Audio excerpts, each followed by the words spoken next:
알아차린다라고 하는 건 지금 이 순간 무엇이 일어나고 있는가를 아는 일. 그게 전부예요. 그럼 번뇌가 일어날 수도 있고, 뭐 좋은 마음도 일어날 수도 있고, 듣는 마음, 보는 마음, 생각하는 마음, 모든 것도 일어날 수 있죠, 그죠? 그럼 그 번뇌에 대해서 얘기를 한다면, 알아차림이라고 하는 건 지금 무엇이 일어나고 있는가를 알려주는 것이고, 그러면 지혜는 뭐냐면, 그렇다면 지금 이 순간 무엇을 어떻게 해야 되는가를 알려주는 거예요. 그러니까 번뇌가 일어나고 있을 때 스님이 알아차리는 것은 하는데 그 외에 다른 걸 어떻게 해야 되는지 아직 모르는 상태인 거죠. 그죠? 그런 것들이 다 이제 수행할 줄 아는 지혜에 포함되는 것이에요. 근데 기본적으로 아셔야 될 건 뭐냐면, 시험에서 수행하셨으니까 알겠지만, 가장 중요한 것이 어떤 대상으로 수행하느냐가 아니라 어떤 마음가짐, 어떤 견해로 하는 거잖아요. 그죠? 여기서 이제 바른 견해라고 하는 건, 지금 일어나고 있는 것이 설사 번뇌라 하더라도 그 번뇌를 없애기 위해서 수행하는 것은 아니라는 거죠. 그거는 많이 들어보셨죠? 번뇌를 대상으로 수행하는 더 궁극적인 이유, 그 목적은 그 번뇌에 대해서 정말 이해하기 위해서 하는 것이거든요. 그러니까 지금 여전히 내가 수행을 하지만 여전히 번뇌가 일어난다라는 건 아직까지 마음이 그 번뇌에 대해서 완전하게 이해하지 못했다라는 걸 그대로 보여주는 것이거든요.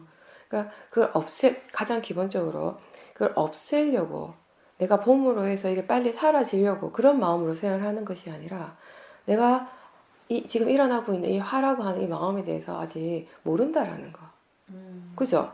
모르는 게 많잖아요. 예. 화가 일어나고 있는 건 알겠지만 그 외에는 내가 그 다음에 어떻게 해야 될지 모르겠어요. 그리고 나는 그 사람에 대해서 화내고 싶지 않은데 화가 났어요. 이 화가 왜 일어나는지도 잘 모르겠는 거예요.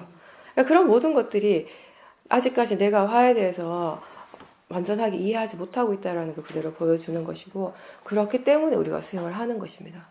그죠? 그럴 때 가장 중요한 거는 그런 기본적인 마음가짐을 그렇게 하고 하는 거고, 그다음에 그 화의 마음을 최대한 대상으로 자연적 이치로 보려고 노력을 하시면서 봐야 돼요. 그러니까 그걸 없애려고 하는 마음이 아니라 일단 이해하고자 하는 마음. 화에 대해서 내가 사실 지켜볼 때 이런 마음이고, 이걸 지켜봄으로 해서 무엇을 이해할 수 있을까? 약간 이런 호기심을 가지고 본다면 정말 사띠하는 마음의 질이 굉장히 좋은 거예요. 그리고 가장 기본적인 마음 자세는 어떤 거냐면, 화가 일어났잖아요. 화가 일어났을 때 사람들이 자신도 모르게 이 화하고 자기하고 자꾸 동일시하거든요. 내가 화가 났다라고 생각하니까. 왜 어떨 때 그런 거 느낄 거예요. 내가 화가 났다라고 아는 순간 또 보는 마음이 힘들어지죠. 그걸 아는 마음이.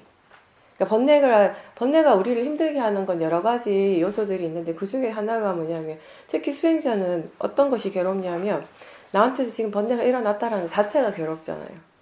그런 경우도 많아요. 그거는 뭐냐면 이미 일어난 화의 마음은 화의 마음이고, 그것을 조건으로 해서 또다시 그걸 수행하는 마음이 또 화가 나고 있는 거예요. 좋지 않은 마음이.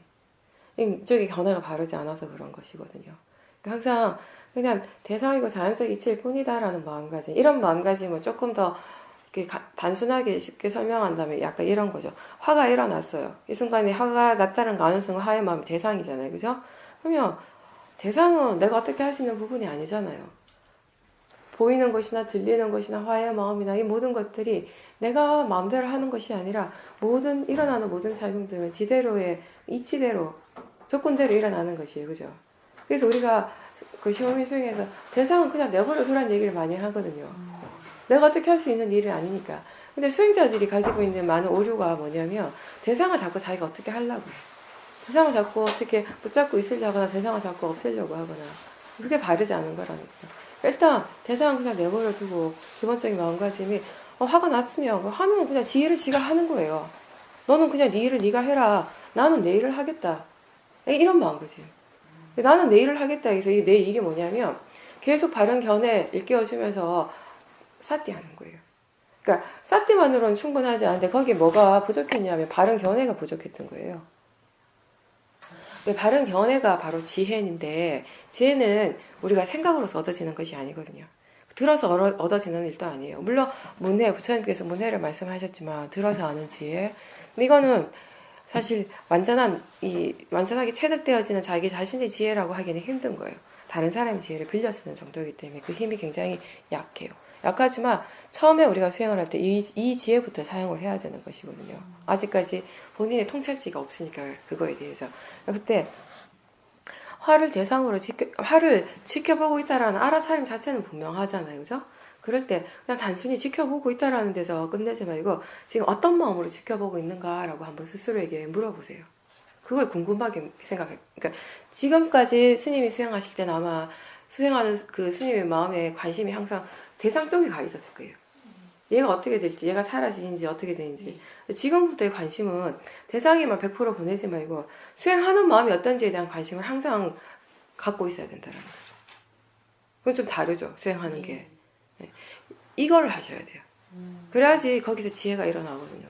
우리가 대상을 향해서 번뇌가 일어나거나 지혜가 일어날 때 그 그것이 번뇌든 지혜든 그게 대상에서 일어나는 것이 아니라 사실은 수행하는 마음, 그걸 지켜보는 마음에서 일어나는 것이거든요.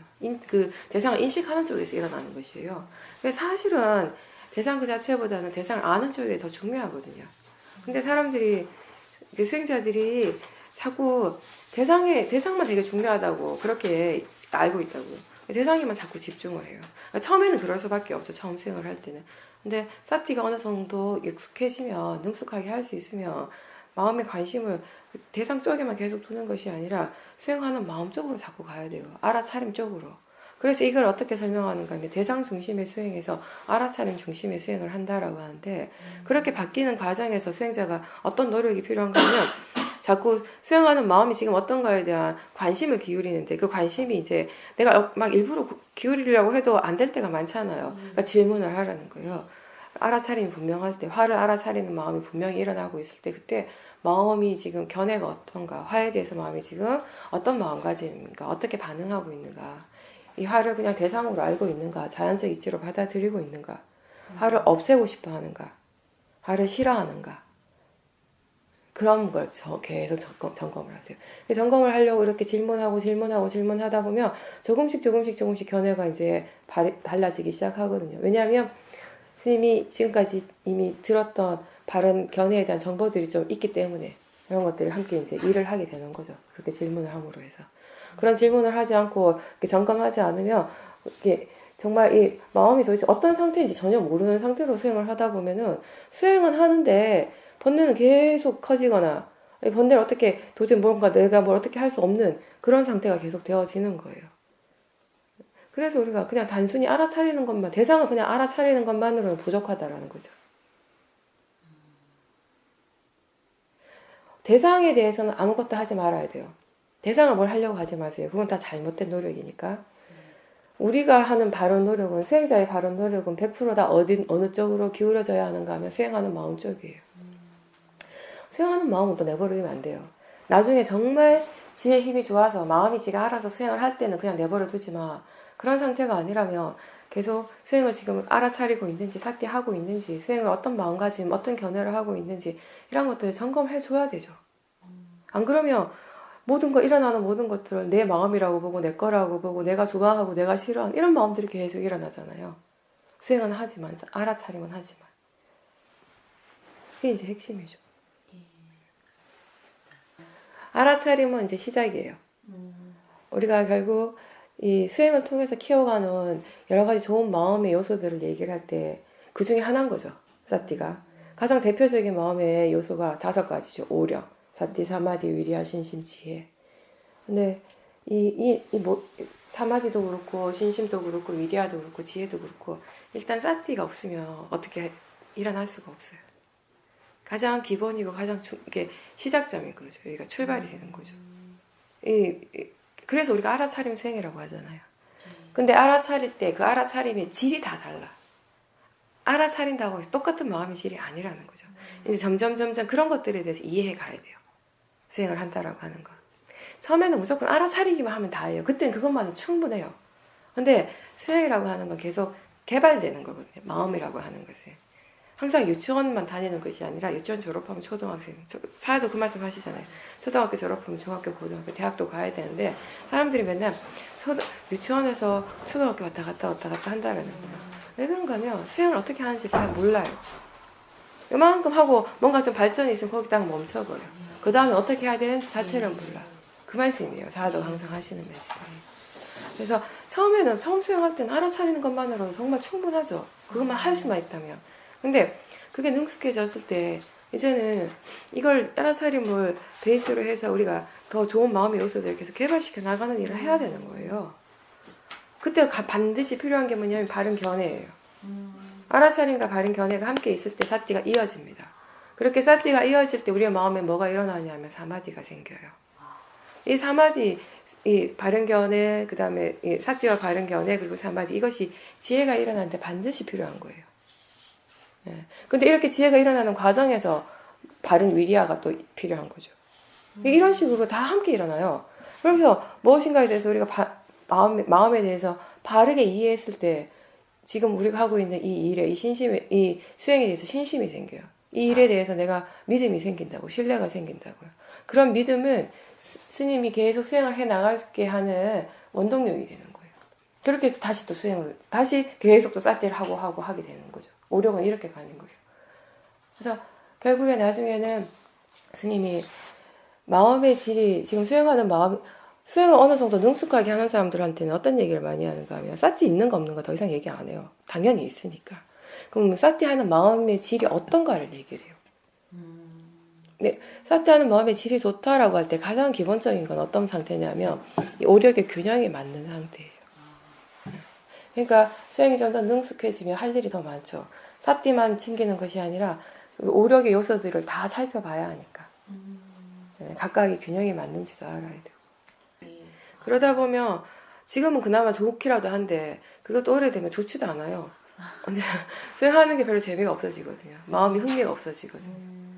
네, 그러니까 우리가 수없이 듣는 말이었을 거예요. 시험이 수행할 때 고요하기 위해서 수행하는 것이 아니라고, 이해하기 위해서 수행하는 것인데, 그럼에도 그렇게 많이 들었음에도 불구하고 어쩔 수 없이 수행자들이 거의 본능적으로 가지고 있는 게 있어요. 마음이 고요해질 때 너무 좋다, 이런 마음이 일어나거든요. 그랬을 때 바로 그 좋아하는 마음, 그걸 막 즐기려고 하는 마음을 바로 대상으로 봐야 돼요. 저도 옛날에 수행할 때, 시험에 가기 전에 다른 데 수행할 때 사마디랑 삐띠에 한참 빠져 있었어요. 삐띠를 체험하려고 엄청 노력을 많이 하면서 수행을 그렇게 했는데, 나중에 결국 알고 보니까 내가 했던 거는 수행이 아니라 그냥 삐띠를 얻고자 하는 욕심, 그 욕심을 채우려고 계속 했던 거예요. 그러니까 그러다 보니까 사마디가 일어나고 삐띠가 자선을 할 때 사마디와 삐띠가 일어나면 그날 수행은 잘한 것 같아요.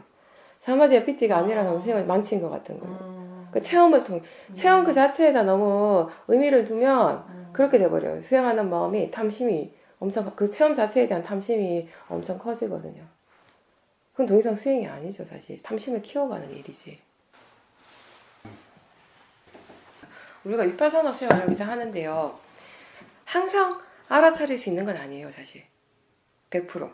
그러니까 어떤 경우냐면, 마음이 번뇌가 너무 강할 때, 마음이 온통 번뇌로 가득 차 있는 상태, 한 70%, 80% 이상, 한 80% 이상 온통 번뇌일 때는 사실 지켜보기가 힘들어요. 대상으로. 이게 그런 표현을 우리가 하는데, 그 흙탕물을 아무것도 비춰볼 수 없잖아요. 그게 좀 가라앉으면, 그 찌꺼기 같은 거 가라앉고 위에 좀 맑은 물이 뜨면 우리가 뭔가 비춰볼 수 있다고, 이런 얘기를 하는데, 번뇌가 너무 강해서 도저히 알아차릴 수 없을 때 우리가 하는 것이 집중하는 거예요. 그냥 집중이라고 하는 것은 아주 짧은 시간에 번뇌를 좀 이렇게 가라앉게 해주는 역할을 가장 효과적인 역할을 그런 걸 하거든요. 그래서 그럴 때는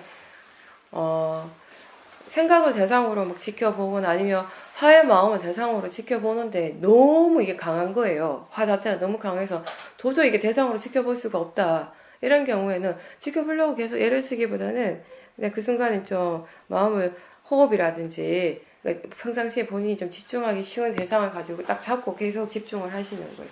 이렇게 집중을 하다 보면은 어느새 나도 모르는 사이에 마음이 조금 이렇게 가라앉는다는 걸 느끼게 되거든요. 그럼 여기서는 어떻게 얘기하냐면, 마음이 어느 정도 좀 가라앉았을 때 그때 다시 알아차림적으로 마음을 돌려주거든요.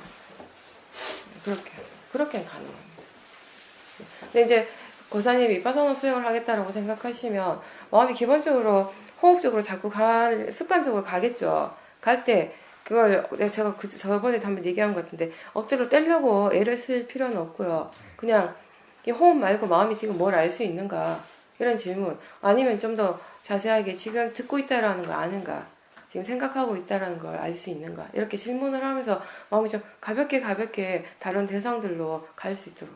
근데 이거를 계속 꾸준하게 해주시면요, 그럼 마음이 좀 알게 되는 거죠. 아, 수행을 한다라고 하는 게 호흡만 보는 것이 아니라 이렇게 여러 가지들을 함께 보는 거라는 것을 마음이 어느 정도 이해하고 받아들인다라는 거죠.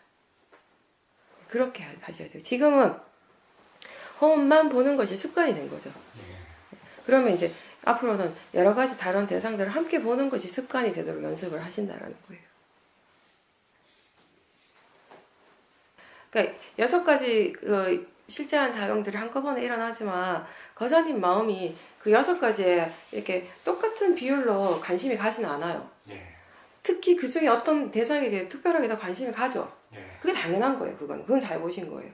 그럴 때 어떤 경우는 다리의 느낌이 특별하게 강하게 일어납니다. 그죠? 그럴 때 마음이 지금 느낌이 일어나고 있구나라고 알아차림한다면 그건 알아차림 맞어요. 그렇게 안다면 그건 알아차림이죠. 근데 여기서 말하는 사띠, 좋은 사띠라고 하는 것은 그럴 때 100% 그게 느낌적으로만 가는 사띠가 아니라 한 60%, 70%는 느낌을 알아차림하죠. 그럼 나머지 30%, 40% 정도는 생각도 알아차리고 보는 것, 듣는 것도 알아차릴 수 있는 만큼 알아차린다면 그걸 더 좋은 사띠다고 그렇게 얘기한다는 거죠. 한 가지만. 예, 그러니까 그게 자극적일 때 우리의 마음은 당연히 그쪽으로 훅 가요. 그러니까 마음이 사실은 다리에서 일어나는 건 아닌데 그 순간에 다리로 쭉 가거든요. 그러면서 대부분 사람들이 100% 이쪽으로 약간 집중을 하게 되는 거죠. 알아차린다라고 하지만 약간 집중하는 성향이 좀 강해지는 거죠. 네, 그런 식의 사태라기보다는 어쩔 수 없이 이쪽으로 향하는 마음이 좀 강하게 일어나는 것까지는 우리가 어떻게 제어하는 건 아니니까 그냥 내버려 두는 거예요. 그렇게 아시면 돼요. 근데 항상 이쪽에 100%다 머물러 있지 말고 이걸 사티하면서 동시에 이과 함께 일어나는 다른 대상들도 가볍게 알 수 있는 정도의 사티가 된다면 그게 더 좋은 사티라는 겁니다. 네. 그러니까 그거는 자꾸 연습을 하셔야 돼요. 그게 익숙하지 않는 일이기 때문에 마음이 하나만 아는 거는 그런 대로 할 수가 있는데 그 하나를 알면서 다른 것들도 다시 가볍게 더 알아준다라는 거 쉽지가 않거든요. 그러니까 자꾸 연습을 하는 거죠. 그러니까 제가 여기서 하나를 알면서 동시에 다른 대상들도 함께 아는 정도의 사태에 대해서 여러 번 얘기를 했는데 그게 내가 의도적으로 30%는 생각, 30%는 뭐 보는 거, 30%는 듣는 거 이건 아니에요. 마음이 지금은 여기 계신 분들 다 마음이 어느 쪽에 가 있겠어요? 듣는 쪽에, 소리 듣는 쪽에 가 있어요. 근데 어떤 분은 100% 듣는 쪽에만 가 있어요. 그죠? 근데 또 그 100%도 다 듣고 있음이 아니라 내용에 막 집중하고 있으면 사티가 거기 없거든요. 그죠? 듣고 있다는 그 자체를 알아야 돼요. 우리가 수행을 바르게 하려고 지금 인터뷰를 하는 거예요. 뭐 평가받으려고 하는 것이 아니라 수행을 정말 바르게 하고 싶어. 바르게 하려고 하는 일 중에 하나가 인터뷰인데 그렇다면 이 인터뷰 하는 동안에도 여러분들이 수행을 하셔야 돼요. 수행을 한다라는 건 뭐냐면 다른 어떠한 것보다 일단 듣고 있다라는 거 알아차려야겠죠. 그리고 느끼고 있다는 걸 알아차릴 수 있는 거예요.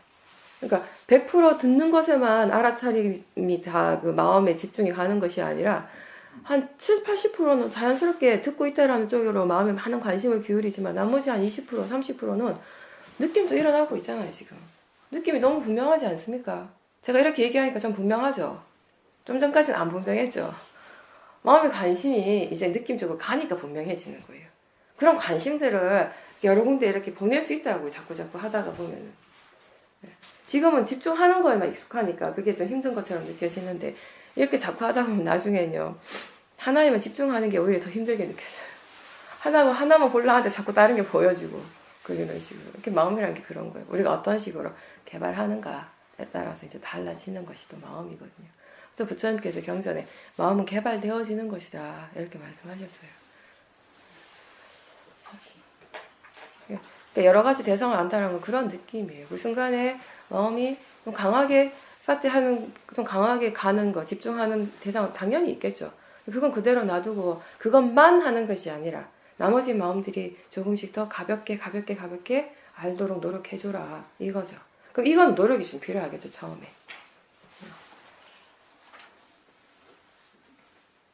네, 다 하셨어요.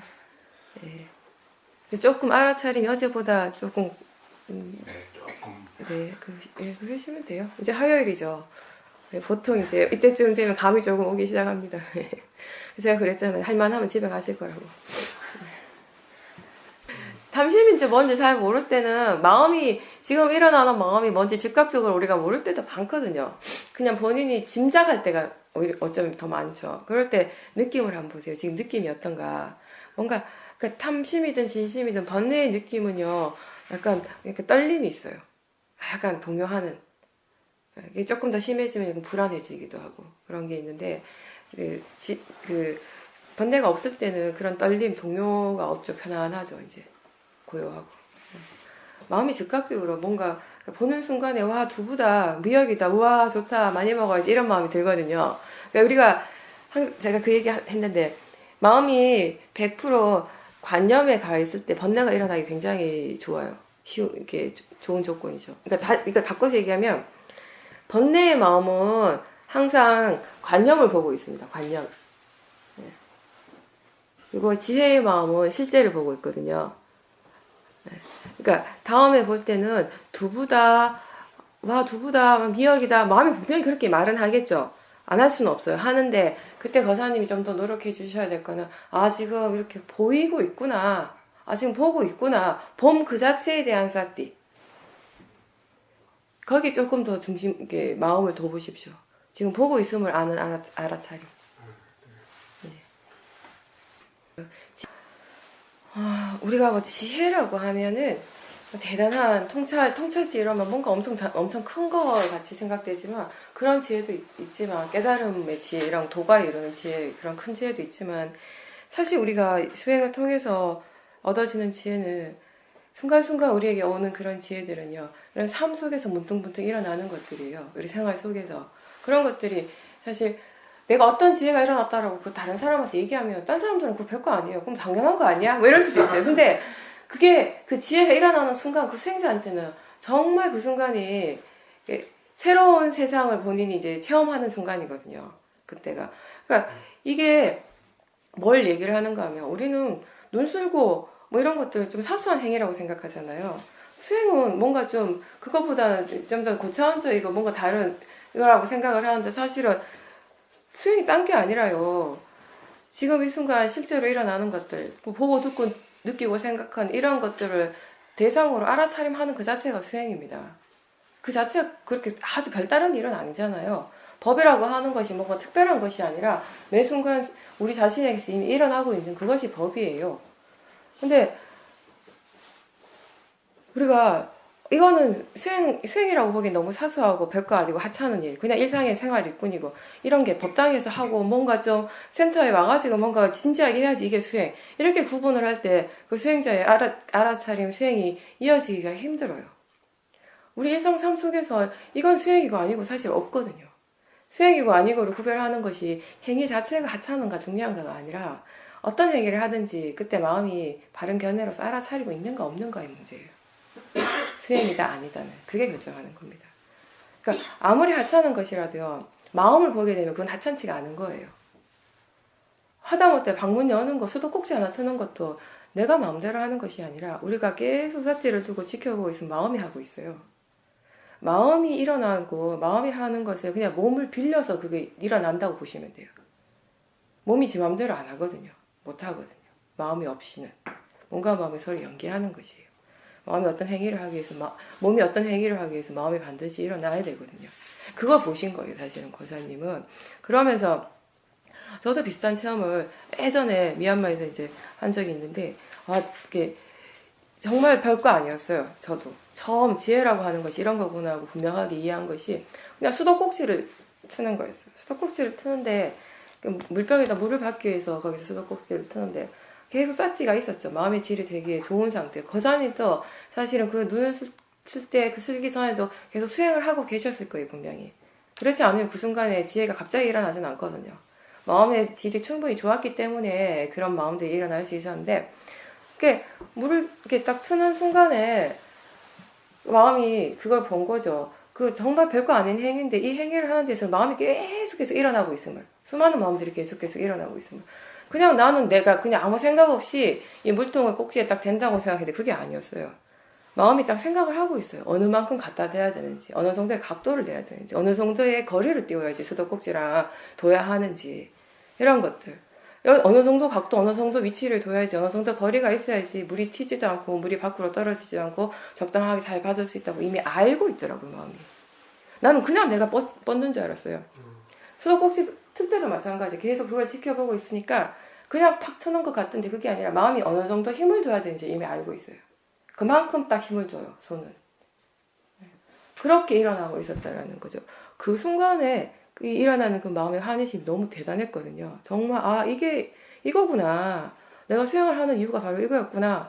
그런 환희심이 막 일어나는데 그걸 내가 딴 사람한테 얘기해 보세요.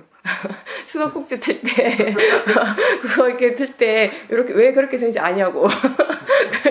나보고 이상한 사람이라 그러죠. 그죠? 지혜란 그런 거예요. 일어나는 순간 자기 자신한테만 엄청난 거예요. 근데 그것이 다른 사람이 들으면 별거 아닐 수 있지만 자기 자신은 그 지혜로 인해서 그 순간에 삶이 바뀔 수 있는 거고요. 이 세상을 바라보는 인식이 달라지기 시작하는 순간이거든요. 그때부터가. 수행을 꾸준하게 할 수 있는 그런 힘이 이제 그런 때 이제 생기기 시작하는 거예요. 내가 수행을 왜 해야 되는가를 분명하게 알고 이해하는 순간이기 때문에.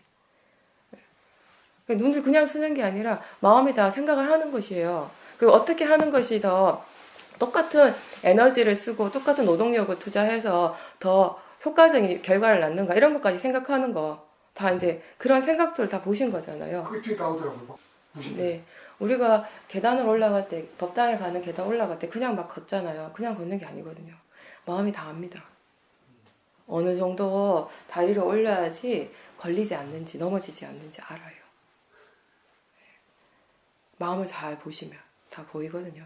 그런 부분들을 또 내가 언제 분명하게 알았냐면 미얀마에서 수영할 때 그때도 그 미얀마 요즘은 미얀마 저도 미얀마 안 간 지 한 5, 6년 돼가지고 요즘 굉장히 많이 발전했다 하던데 제가 처음 갔을 때는 한 5, 6년 처음 갔을 때는 10년이 넘었으니까 그때는 진짜 정말 여러 가지가 많이 부족한 상태였어요. 특히 전기 상황이 너무 안 좋아가지고 전기가 뻑하면 나가요 그냥. 근데 어느 날 방에 있는데 갑자기 전기가 나가버렸어요. 깜깜했어요. 전체가 다 전기가 나가버리니까 얼마나 깜깜하겠어요. 하나도 안 보이죠. 평상시 같으면 바로 이제 손전등을 찾고 막 이러는데 손전등이 그날따라 조금 떨어져 있었던 거예요. 그 이제 그걸 가지고 책상에 가지고 이제 가는데 계속 이제 알아차림을 하고 삿대를 한 거죠. 수행을 하면서 일부러 천천히 걸었어요. 안 그러면 또 다칠 수 있으니까.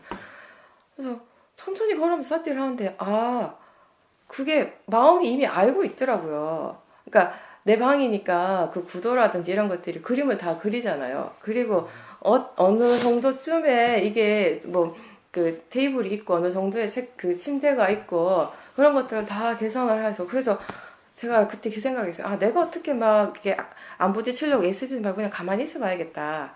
그냥 마음만 보고 가봐야겠다. 그게 이제 실제로 그게 가능하더라고요. 다 알아서 하더라고요. 실제로. 그 다음부터는 제가요. 랜턴 잘 안 들고 다녔어요. 손전 일부러. 네.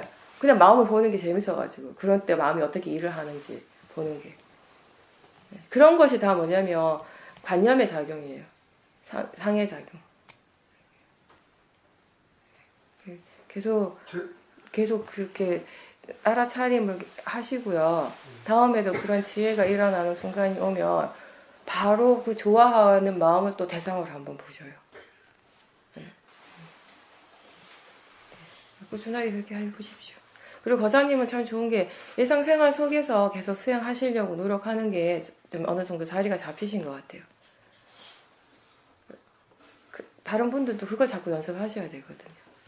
아까도 얘기했듯이 이게 여기까지가 수행이고 이거는 수행이 아니고 이런 게 경계선 따로 없습니다.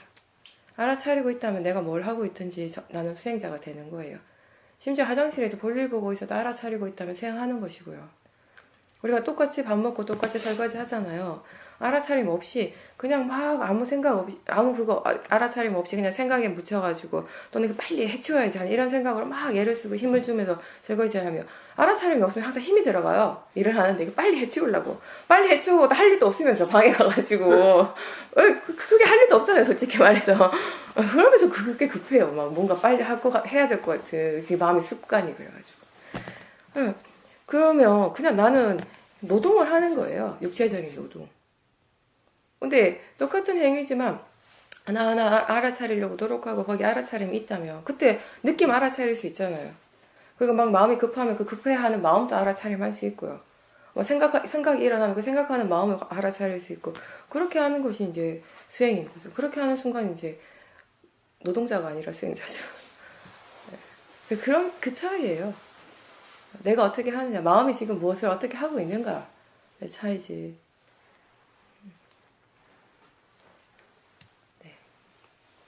한 시간 자선하는데 거사님이 갑자기 어떤 생각이 떠올랐는데 그걸 대상으로 보지 못해서 화가 나실 때가 있거나 뭐 탐심이 일어나거나 이런 번뇌가 일어나는데 그걸 대상으로 아무리 보려고 해도 안 될 때가 또 있잖아요. 우리 마음이라는 게. 그러면 해도 안 되면 막 너무 애를 쓰지 말고 대상도 좀 바꿔보고 보는 걸 알아차리기도 하고 느낌을 알아차리기도 하다가 이것저것 다 해봐다가 도저히 안 되겠다 싶으면 그럴 때는 좀 호흡을 집중해서 보시는 거예요. 보는 건 보는 건데 좋아하는 마음 없이 보는 거. 그런 노력을 하셔야 돼요. 그렇게 하시다가 호흡을 딱 집중해서 보면 마음이 한순간에 딱 이렇게 좀 내려놓거든요. 그 화를, 번뇌를. 좀 가라앉는 느낌이 들어요. 본인이 느낄 수 있어요. 뭔가 좀 진정이 된다 싶을 때 다시 윗바산으로 전환을 하는데 어떻게 전환하는가? 간단합니다. 질문하세요. 지금 뭘 알 수 있는가? 지금 이 화의 마음을 대상으로 알아차릴 수 있는가? 지금 느낌을 알 수 있는가? 이렇게 전환하면 되죠.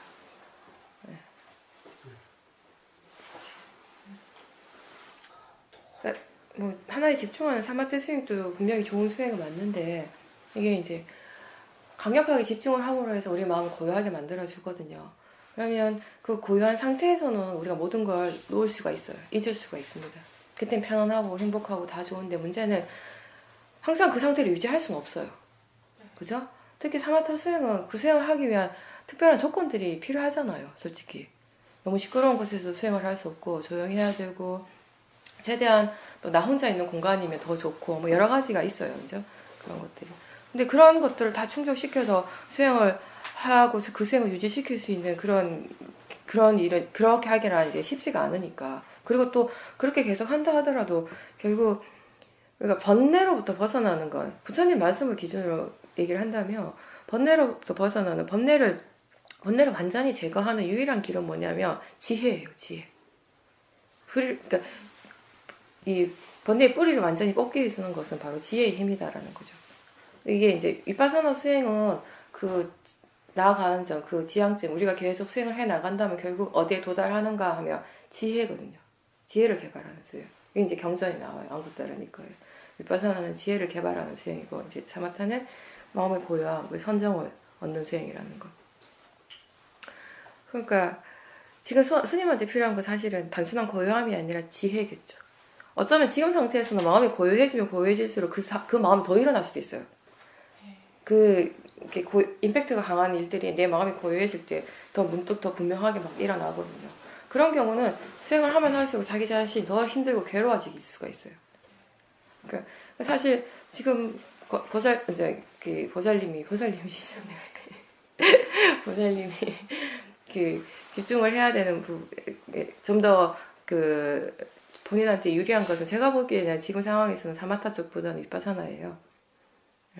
위파사나 수행을 하는 건 이미 본인이 익숙한 수행이 있잖아요. 수행적인 방법. 그러면 그 수행적인 방법을 억질로 하지 말라고 마음이 그렇게 하면 안 된다고 거기에서 마음을 막 떼게 할 수는 우리가 없어요. 그죠? 마음이 지가 그렇게 하는 걸 내가 어떻게 알겠어요? 마음을 내 마음대로 할 수 있으면 가장 먼저 그 힘든 생각부터 안 하면 되는 거지. 그건 안 되잖아. 그죠? 마음을 내 마음대로 할 수 없는 것이에요. 그러면 수행해야지라고 하면 자선을 이렇게 하면 기본적으로 호흡적으로 확 갈 거예요. 그죠?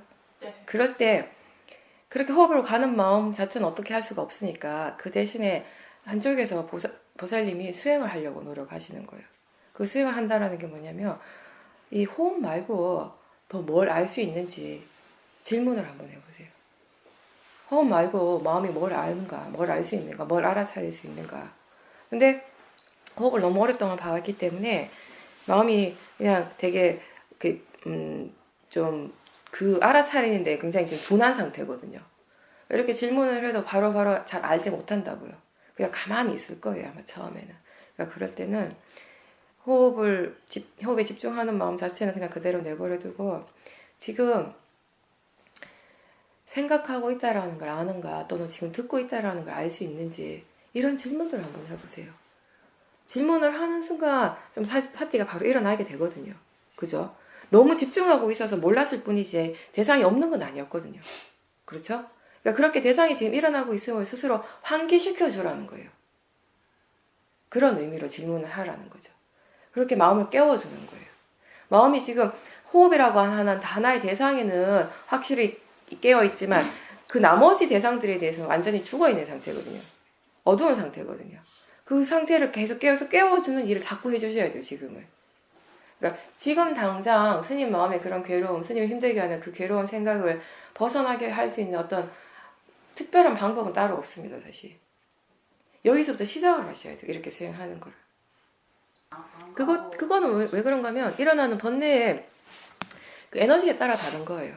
어떤 번뇌는 그렇게 크지 않죠. 그러면 그냥 지켜보는 것만으로도, 알아차리는 것만으로도 사라지기도 하고요. 또 스님, 이제 보살님이 지켜보는 마음에 어느 정도 지혜가 함께 있을 때에는 좀 번뇌가 약간 커도 그 지혜의 힘으로써 또 이게 사라지기도 하는 거예요.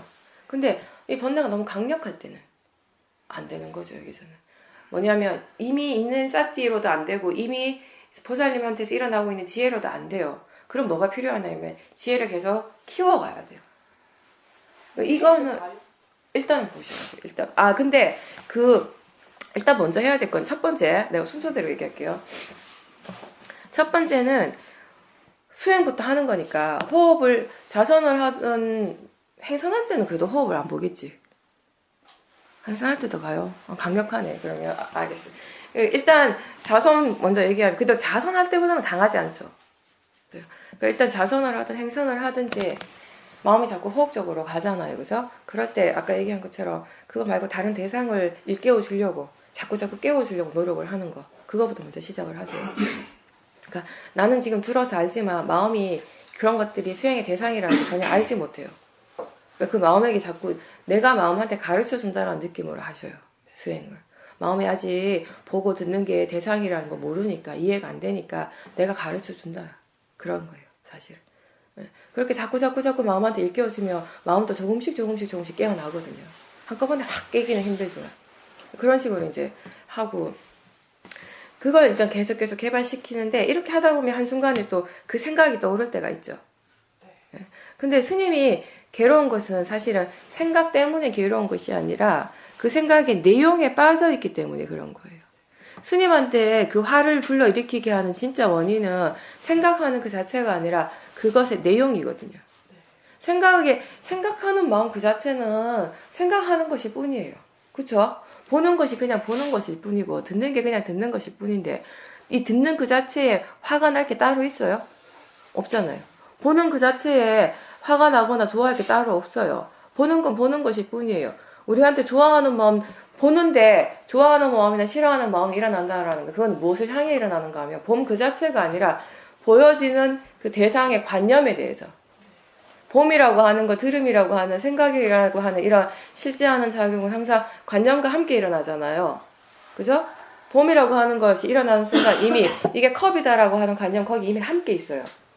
그러면 번뇌는 어디에서 일어나는가 하면 컵이라고 아는 거기에서 일어나는 것이지 봄 그 자체에서 일어나는 것이 아니라는 거예요.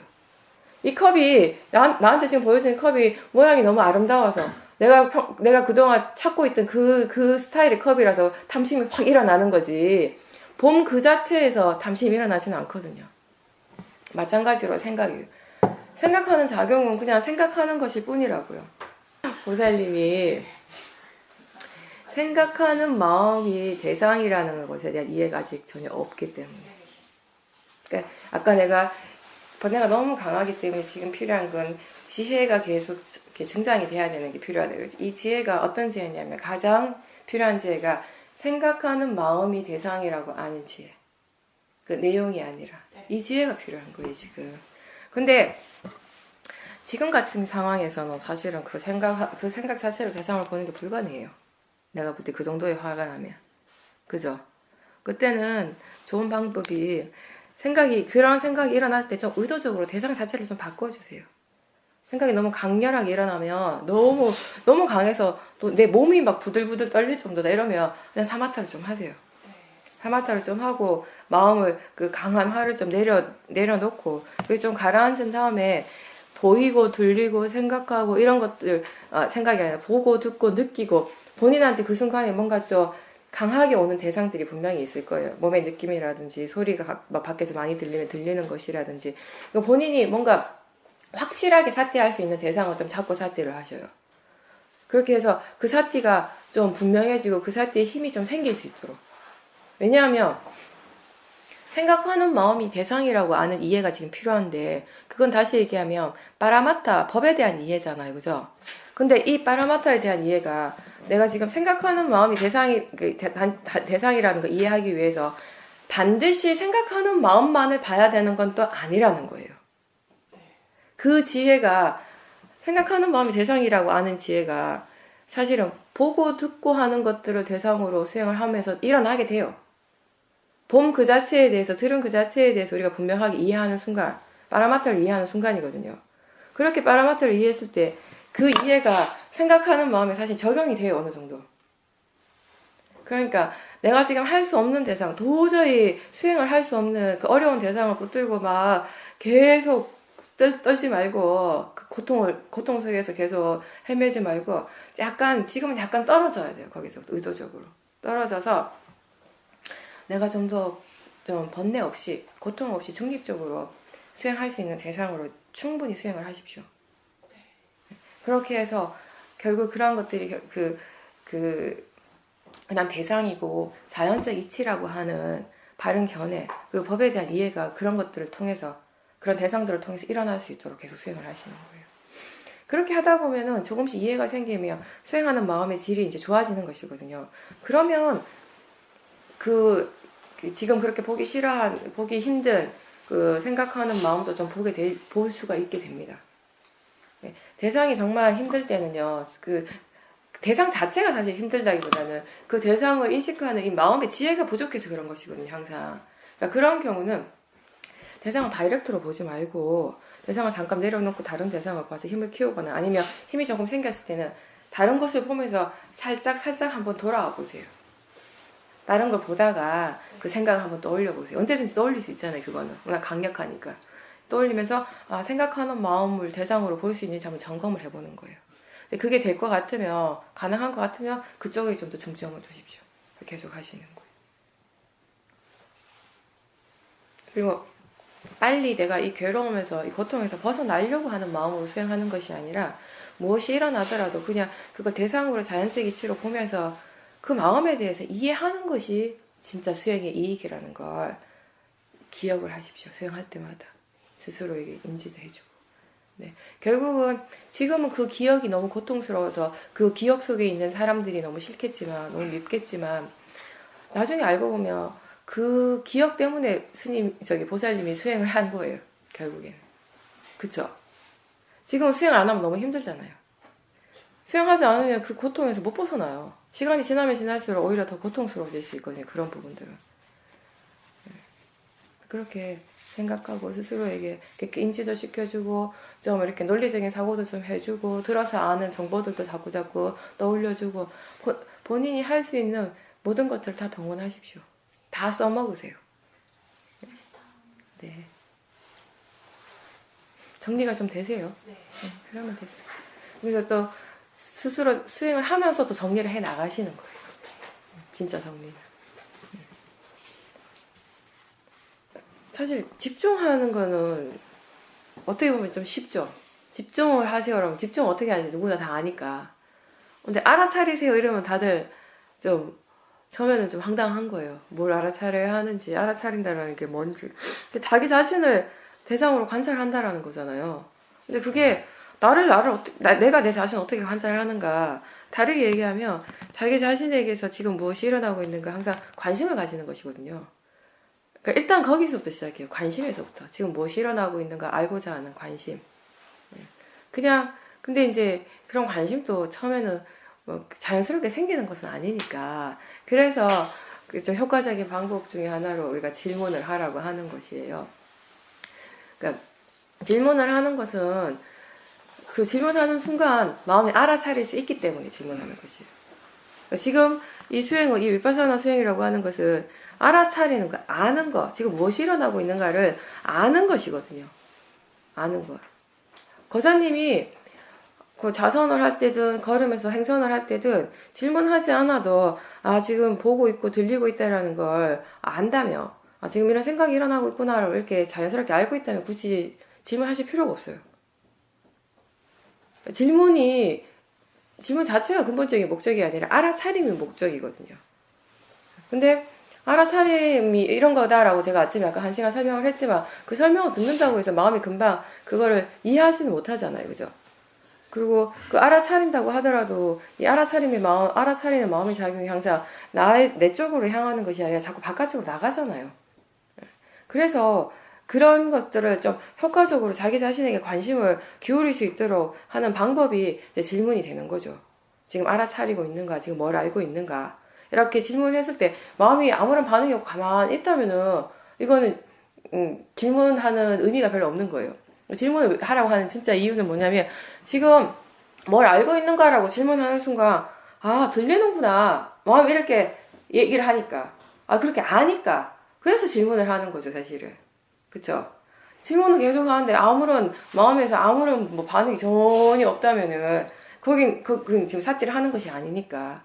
근데 대부분은 사실 좀 이렇게 구체적으로 물어볼 때 지금 생각이 일어나고 있다는 걸 아는가라고 질문하는 순간 분명히 생각하고 있다는 거 마음이 납득을 하고 알잖아요.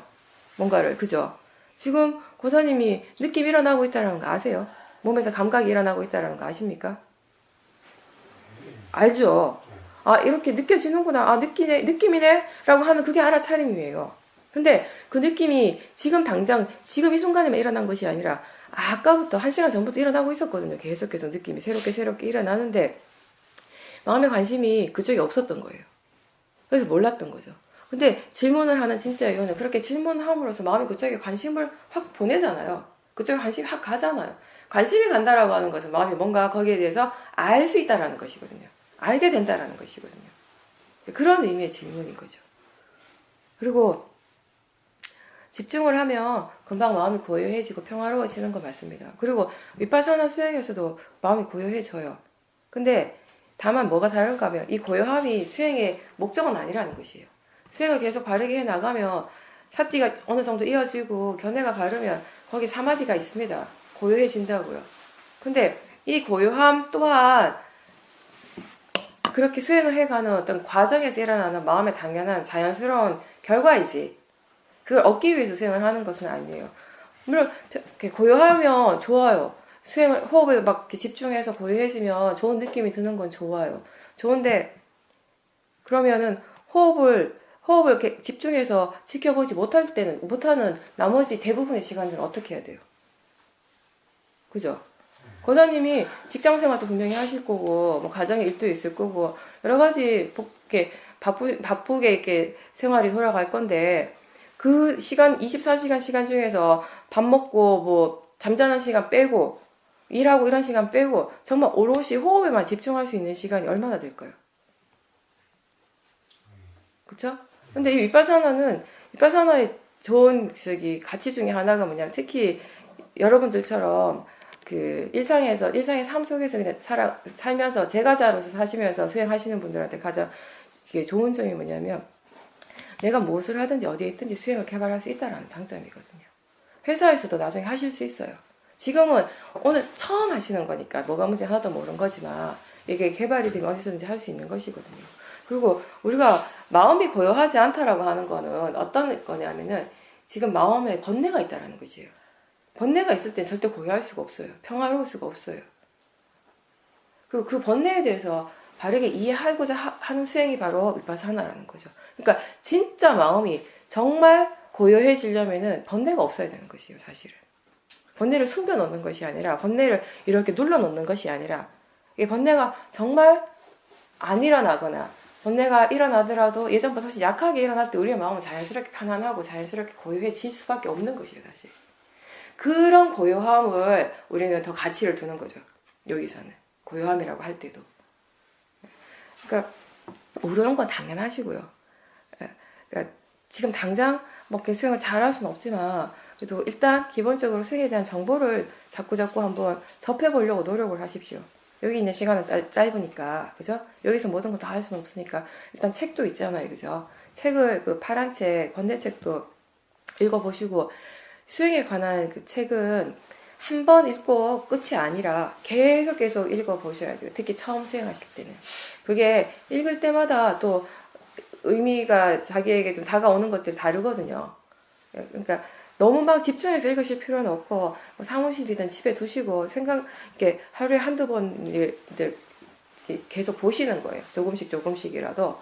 계속 반복적으로 그런 것들을 보고, 또 이제 수행에 대한 그런 법문 같은 것들을 들으세요. 들으면서 이거에 대한 바른 정보를 계속 접하셔야 돼요. 근데 여기 계신 분들은 이번에 처음 수행하셨지만 금요일부터 계속 수행을 하셨거든요. 그러니까 법문도 듣고 본인 나름대로 계속 수행을 하고 인터뷰를 하고 이런 과정들을 며칠 보내니까 그냥 마음이 조금씩 달라진다는 걸 느끼시는, 그렇잖아요, 그죠? 처음엔 정말 내가 뭘 해야 되는지 모르는 황당함이 누구나 있어요. 이게 알아차림이라 하는 것 자체가 대부분의 사람들한테는 좀 그렇죠. 그리고 본인이 분명히 알아차리고 있음에도 불구하고 어떤 마음이 드냐면, 이게 수행 맞나? 이게 맞아? 이게 수행이야? 뭐 이런 느낌. 수행이 아닌 것 같아. 뭔가 좀 더 진지해야 되고, 뭔가 좀 더 무게가 있어야 될 것 같은 느낌. 이건 그렇지 않거든요. 오히려 우리는 가볍게 하라고 그러잖아요. 여기서는 마음의 힘이 좋으면 좋을수록 수행자가 어떻게 느껴지냐면, 가볍고 밝게 느껴져요. 뭔가 이렇게 가라앉는 무거움이 아니라, 그런 사마디나 그런 지혜가 아니라. 그래서 어떻게 보면 거사님이 지금까지 책을 통해서 접했던 수행이라고 하는 그런 거사님 마음의 고정관념의 그런 수행과 지금 여기서 새롭게 접하는 수행이 너무 다르기 때문에 더 마음이 심란하실 수도 있어요. 또 그런 부분이 있을 수도 있습니다. 근데 지금 무엇을 알 수 있는가, 지금 보고 있다라는 거 아는가라고 했을 때 마음이 거기에 수긍을 한다면, 보고 있다라는 걸 안다라는 느낌은 본인은 알잖아요, 그죠? 듣고 있다라는 거 아는가라고 질문했을 때 뭐라고 이렇게 대답을 안 해도 본인이 아는 그런 느낌이 있잖아요. 뭔가 거기에 수긍하고 있다는 그 자체가 알아차림이거든요. 처음에는 그런 알아차림의 힘이 굉장히 약합니다. 엄청 약해요. 근데 이게 알아차림인지 아닌지도 모르겠고, 그게 제일 이게 수행자가 힘든 상태죠. 알아차리고 있는데도 불구하고 본인이 지금 뭘 하는지 모르고, 이게 알아차림인지도 모르겠고 계속 헷갈리는 거예요. 알아차림에 대한 이런 바른 이해는 시간이 좀 걸리거든요. 그러니까 지금은 계속 뭘 하시는가 하면 어쨌든 최대한 자주 알아차릴 수 있도록 하는 노력이 필요한 거예요. 알아차리는 마음의 힘은 무엇을 조건으로 생기는가 하면은 알아차림이 이어지는 것. 그래서 제가 아침에 바른 견해에 대해서 설명을 했잖아요. 그렇게 알아차려질 때, 알아차림 자체가 뭔가 분명해질 때 자꾸 마음한테 일깨워주라고 했죠. 이게 그냥 대상이고 자연적 이치일 뿐이다라는 걸. 수행자가 반드시 해야 될 것이 항상 세 가지예요. 꼭 기억하고 해야 될 게 사띠하려고 하는 노력, 알아차림, 그리고 바른 견해. 이 두 가지를 이렇게 조건으로 해서 알아차림이 이어지는 거, 이거거든요.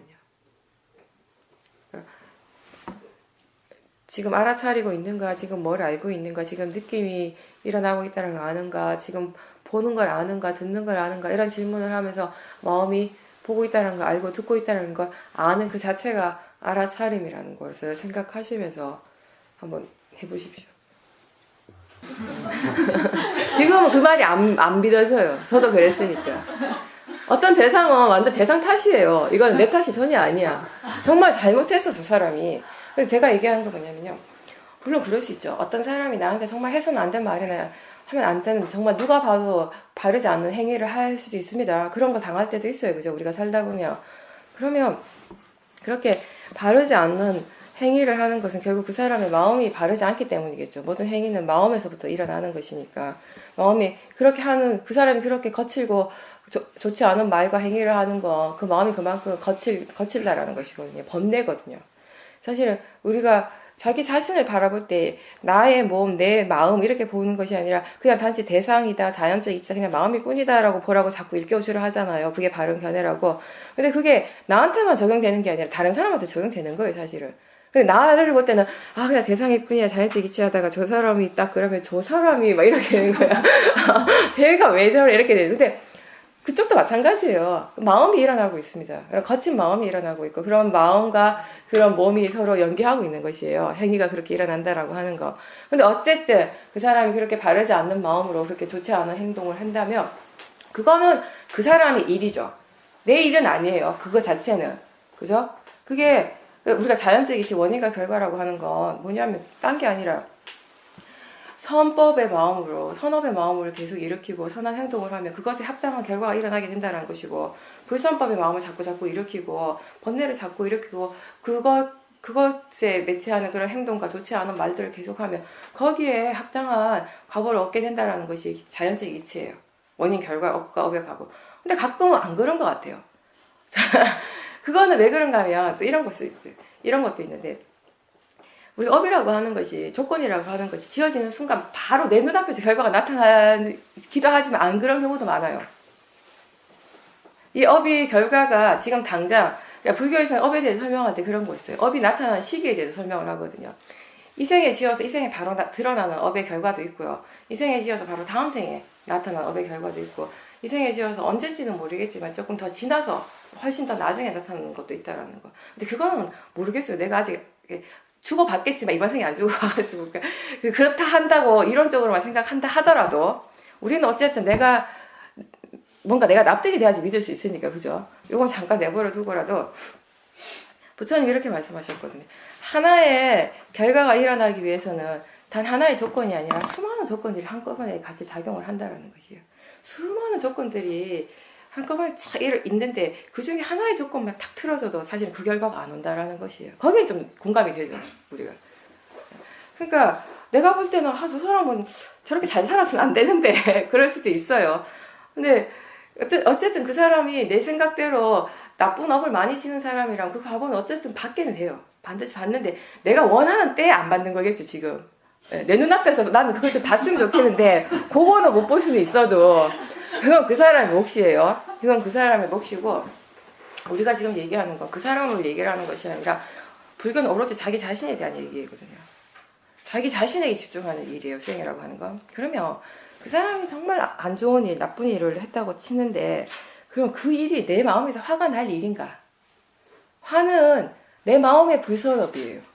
그쵸? 화를 냈다라는 건 어떤 원인이든 내 마음에서 화가 났다라는 건 나한테 안 좋은 거죠. 이미 내가 지금 불선업을 지어버렸어요. 화를 내는 순간. 빼도 박도 못하게.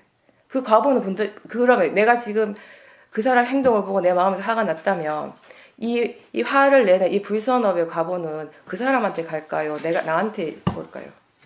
나한테요. 억울할 수 있죠. 억울할 수 있는데 사실은 그 억울하다고 느끼는 건 원인과 결과에 대한 이해가 아직 부족할 땐 억울한데요. 그걸 좀 더 이해하시고 나면 억울할 일 별로 없습니다. 사실은. 그 부분은 이제 어떤 우리가 머리로 생각하는 것이 아니라 계속 마음을 지켜보면서 이해했을 때 받아들여지게 되는 것이에요. 지금 절대 내가 이해가 안 되고 납득이 안 되는 것도 어느 순간 그냥 받아들여지더라고요. 마음을 이해했을 때는. 마음의 성질을 이해하고 나면 충분히 그렇게 된다는 건 그건 당연한 건데요. 근데 우리의 현실은 그렇지 않은 거예요. 다시 현실로 돌아와서. 그러니까 그게 불가능하진 절대 않습니다. 실제로 가능할 수도 있어요. 마음을 우리가 원인과 결과에 대한 충분한 이해가 있어요. 그리고 실제로 경전에도 그런 얘기가 나오고 실예가 나오고요. 억울하게 죽음을 당하는 순간에도 화를 내지 않는 그런 이야기가 나오거든요. 그 깨달은 사람의 얘기를 할 때. 근데 우리는 아직 못 깨달았잖아요. 우리는 아직까지 화가 있습니다. 화가 일어나요. 그러니까 사람들이 이런 얘기 많이 하는데 수행을 오래 하고 수행을 꽤 잘하는 것 같은데 왜 나는 여전히 화를 낼까? 그건 아직 아나함이 아니라서. 불교에서 성인의 경지가 이렇게 4단계가 있어요. 이게 낮은 단계부터 얘기하면 수다원, 사다함, 아나함, 아라한. 부처님도 아라한이에요. 아라한의 경지. 그 깨달음이 그 단계에서 본다면.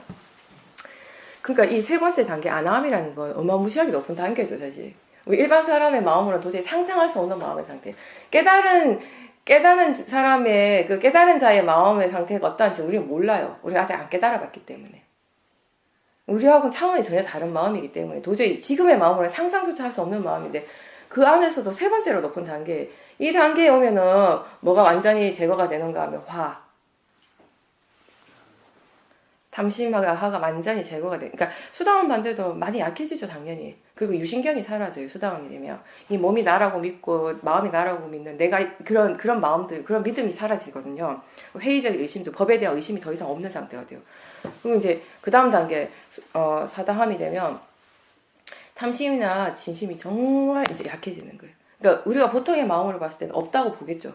그렇지만 완전히 뿌리가 이렇게 뽑아진 상태는 아닌 거예요. 아직 그 뿌리는 남아있는 상태인데 그 뿌리가 완전히 이렇게 뽑아지는 게 그 세 번째 아나함의 단계예요. 그만큼 어려운 거예요. 화를 완전히 없앤다는 것 자체. 그러니까 그 순간에 화가 나겠죠. 내 몸에서 피 나는 거 보면 열받죠, 완전히. 순간적으로. 그럴 때 해야 될 건 뭐냐면 그 사람이 나한테 어떤 행위를 하고 제가 어떻게 나한테 그럴 수가 있지, 이런 생각을 우린 하잖아요. 네가 어떻게 나한테 감히, 이런 생각을 하면 화가 점점 커져요. 그때 수행을 하고자 한다면 먼저 해야 될 게 뭐냐면 화를 안 일으킬 수는 없어요. 화가 이미 일어났어. 우리한테 실제 지금 현재는 이미 일어난 화입니다. 그죠? 이미 일어난 거 어떻게 할 수 없죠. 그러면 그 화를 대상으로 보려고 하는 노력이 필요한 거죠. 그때 해야 될 거는. 그 사람을 보고 그 사람이 나한테 한 그 일을 생각하는 것이 아니라 그 사람을 보고 있으면 그 일을 그 사람이 나한테 한 행위를 생각을 하면 화가 계속 더 커질 수밖에 없거든요. 번뇌가 우리 사회도 그런 말씀하시는데 번뇌가 이렇게 약한 거에서부터 강한 것까지 우리가 번호를 매길 때 1번에서 10번까지 매긴다고 그렇게 가정을 하면 보통 우리한테 일어나는 게 막 7번, 8번, 9번 막 이런 게 일어나는 거예요. 한 10번쯤 되면 거의 미친 상태가 되겠죠. 아마 그런 상태가 되면 보통 사람은 10번이겠죠. 화가 피를 보는 수가 10이 되는 거예요, 이제. 근데 보통 그런 마음으로 살다가 우리가 수행을 하고 마음을 계속 지켜보고 화에 대해서 이해하다 보면 이 이제 단계가 조금 낮아져요. 그래서 나중에 한 2번쯤 되면 보통의 마음에서는 화가 거의 없다고 느껴요. 0번까지 안 가도. 그런 거죠. 아주 약한 번뇌들은 그냥 보고 있어도 사라지거든요. 생각도 그렇지 않던가요? 생각도 어떤 생각들은 보면 그냥 사라져요. 그런 생각들은 그렇게 중요한 게 아닌 거죠.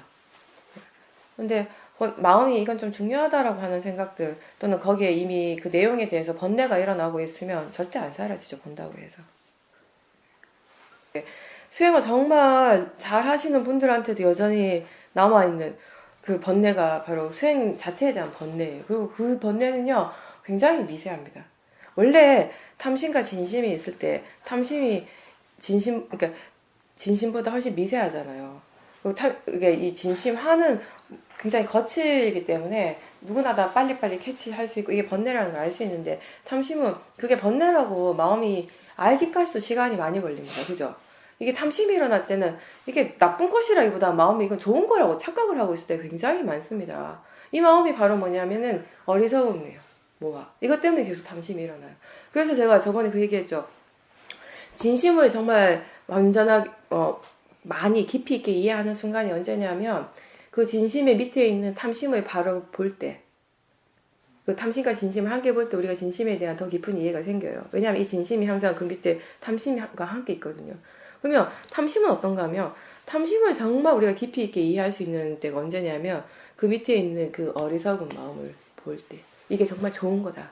이걸 원하는 건 당연한 거다. 이건 나한테 진짜 좋은 건데 이런 마음들. 굉장히 이게 좀 탐심은 미세하고 나하고 자꾸 동일시가 되버려요. 그러니까 보기가 힘든데 특히나 수행 자체에 대한 탐심은 더 미세하거든요. 그게 그래도 보살님 스스로가 본인한테 그런 게 이미 일어나고 있고 그런 게 강하다라고 안다라는 건 굉장히 가치가 있습니다. 많은 수행자들이 그걸 모른 채 수행을 하거든요. 그 수행자들 이렇게 오래 수행하시는 분들 보면 수행의 그런 좋은 영향으로 정말 물질적인 것에 대한 욕심이 없는 분들이 가끔씩 있어요. 와, 내가 봐도 와, 저 정도 되면 스님들보다 낫네. 뭐 이런 사람들도 있어요, 사실. 좋은 것에 대한 이렇게 옷이라든지 보통 일반 사람들이 가지고 있는 그런 탐심이 있잖아요. 좋은 집에 살고 싶고 좋은 차를 사고 싶거나 뭐 하여튼 여러 가지 뭐든지 그런 거에 대한 물질적인 탐심은 진짜 없는 분이 있는데 그래서 정말 제가 그분을 오랫동안 보면서 와 정말 저분 대단하다. 진짜 수행 잘하시는구나. 정말 지혜 힘이 좋구나 했는데 어느 순간 제가 알았어요. 그분의 모든 탐심은 어디를 향하고 있는가. 남들은 집을 향하고 있고 차를 향하고 있고 먹는 거 막 이렇게 향하고 있는데 모든 이게 화살표가 하나에 딱 집중돼 있더라고요. 수행. 엄청났어요. 엄청나. 그걸 알게 되는 순간에 그 힘이 본인은 잘 모르시더라고요. 그렇게 엄청난데도. 그게 이제 본다고 바로 이해되어지는 건 아니에요. 그만큼 이제 미세한 것이고 계속 봐야 되고 결국은 어쩌면 보살님이 그 마음 그 기저에 깔려있는 어떻게 보면 존재 자체에 대한 그 어리석음, 나라고 하는 거에 대한 바른 그 이해가 생길 때 그거는 진짜 더 약해질 수 있는 거예요. 그러니까 계속 그냥 지켜보고 계속 그것을 가지고 공부를 한다는 그런 생각을 하십시오. 이걸 막 없애야지 하는 생각이 아니라 그냥 결국 그게 내가 꾸준하게 열심히 수행하게 하는 대상이 되는 거죠. 나를 공부시켜주는 대상이라는 거죠, 기본적으로. 저도 한참 동안 그 마음으로 수행했거든요.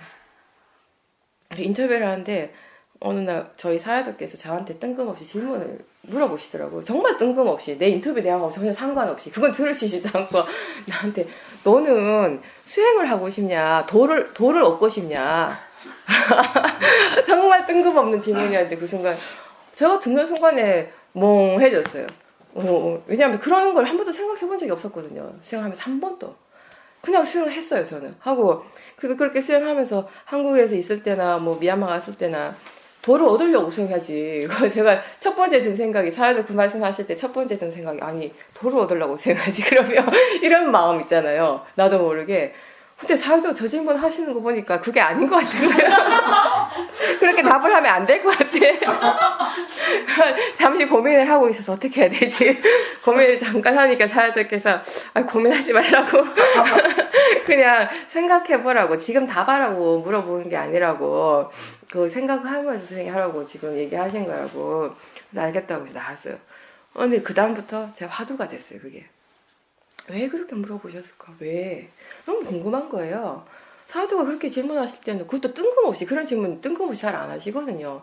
다 저희가 질문하면 거기에 맞춰서 말씀하시지 당신 그런 뜬금없이 안 물어보시는데 그런 거 그렇게 하셨으니까 뭔가 분명히 이유가 있다라는 거죠. 근데 난 모르겠어 이유를.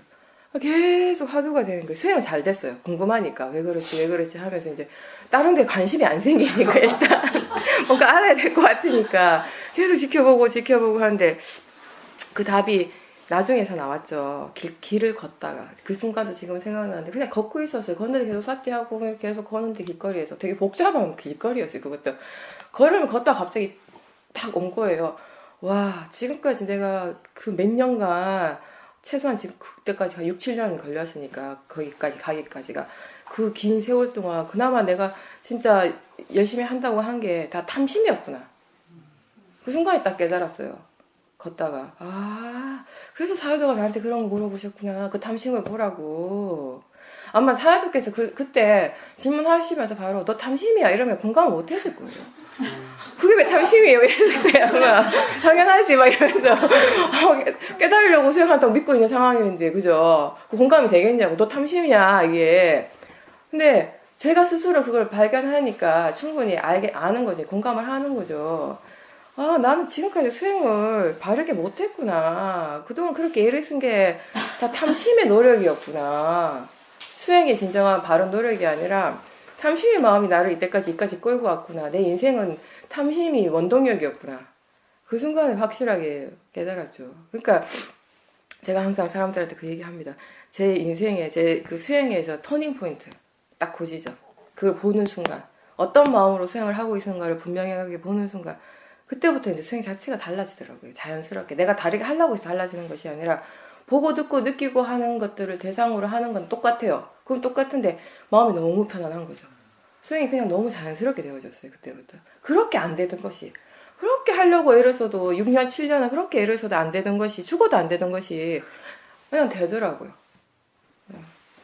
그게 결국 그 마음, 수행하는 그 마음의 견해, 어떤 마음으로 수행하는. 그래서 제가 그런 체험을 했기 때문에 수행자들한테 계속 그 얘기를 강조하는 거예요. 어떤 마음으로 수행하는지 보라고. 거기에서 답이 나오니까, 결과적으로. 그러니까 그게 그런 답이, 마음에 대한 이해가 한 번에 딱 되지 않거든요. 저 같은 경우는 그거는 그나마 좀 빨리 왔는데, 왜냐하면 그 쇼미에서 수행하면서 다른 마음의 지혜들이 그때 많이 일어난 체험을 했었거든요. 그런 지혜들이 이제 개발이 된 상태라서 더 쉽게 됐겠죠, 아무래도. 근데 그거 말고 제가 정말 시간이 많이 걸린 건 생각하는 마음. 생각을 대상으로 알아차림하는 거 정말 많이 걸렸어요. 제가 그게 한 2년 걸렸어요. 1년 이상은 확실히 걸렸어요. 그걸 보려고 굉장히 노력을 많이 했고 계속 보고 있었거든요. 근데 보기는 봤어요. 보는 건 계속 봤는데 그 생각하는 마음 그 자체가 대상이라고 이해하기까지가 그만큼 많이 걸렸어요. 오랜 시간이. 그러니까 이게 본다고 바로 해결되는 것은 아니고 그냥 그걸 그래도 정말 그게 그런 마음으로 그런 탐심으로 수행하고 있다는 걸 본인 스스로 분명히 아는 게 굉장히 중요한 거예요. 그게. 그러면 이미 절반 이상 하신 거예요, 사실은. 그걸 모르는 게 진짜 문제지. 본인이 탐심으로 수행을 하면서도 잘하고 있다고 착각하는 게 정말 문제예요. 뭔가 문제라고 하면 그게 문제지. 탐심을 지금 분명하게 보고 있다면 더 이상 문제는 아닙니다. 수행을 하시는 거예요, 그냥. 그렇게 계속 수행을 해 나가시면 그 본인이 바라는 그 답은 내일 당장 일어날 수도 있고요.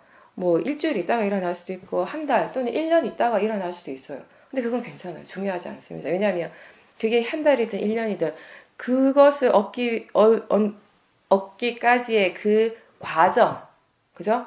그 과정이 수행이니까.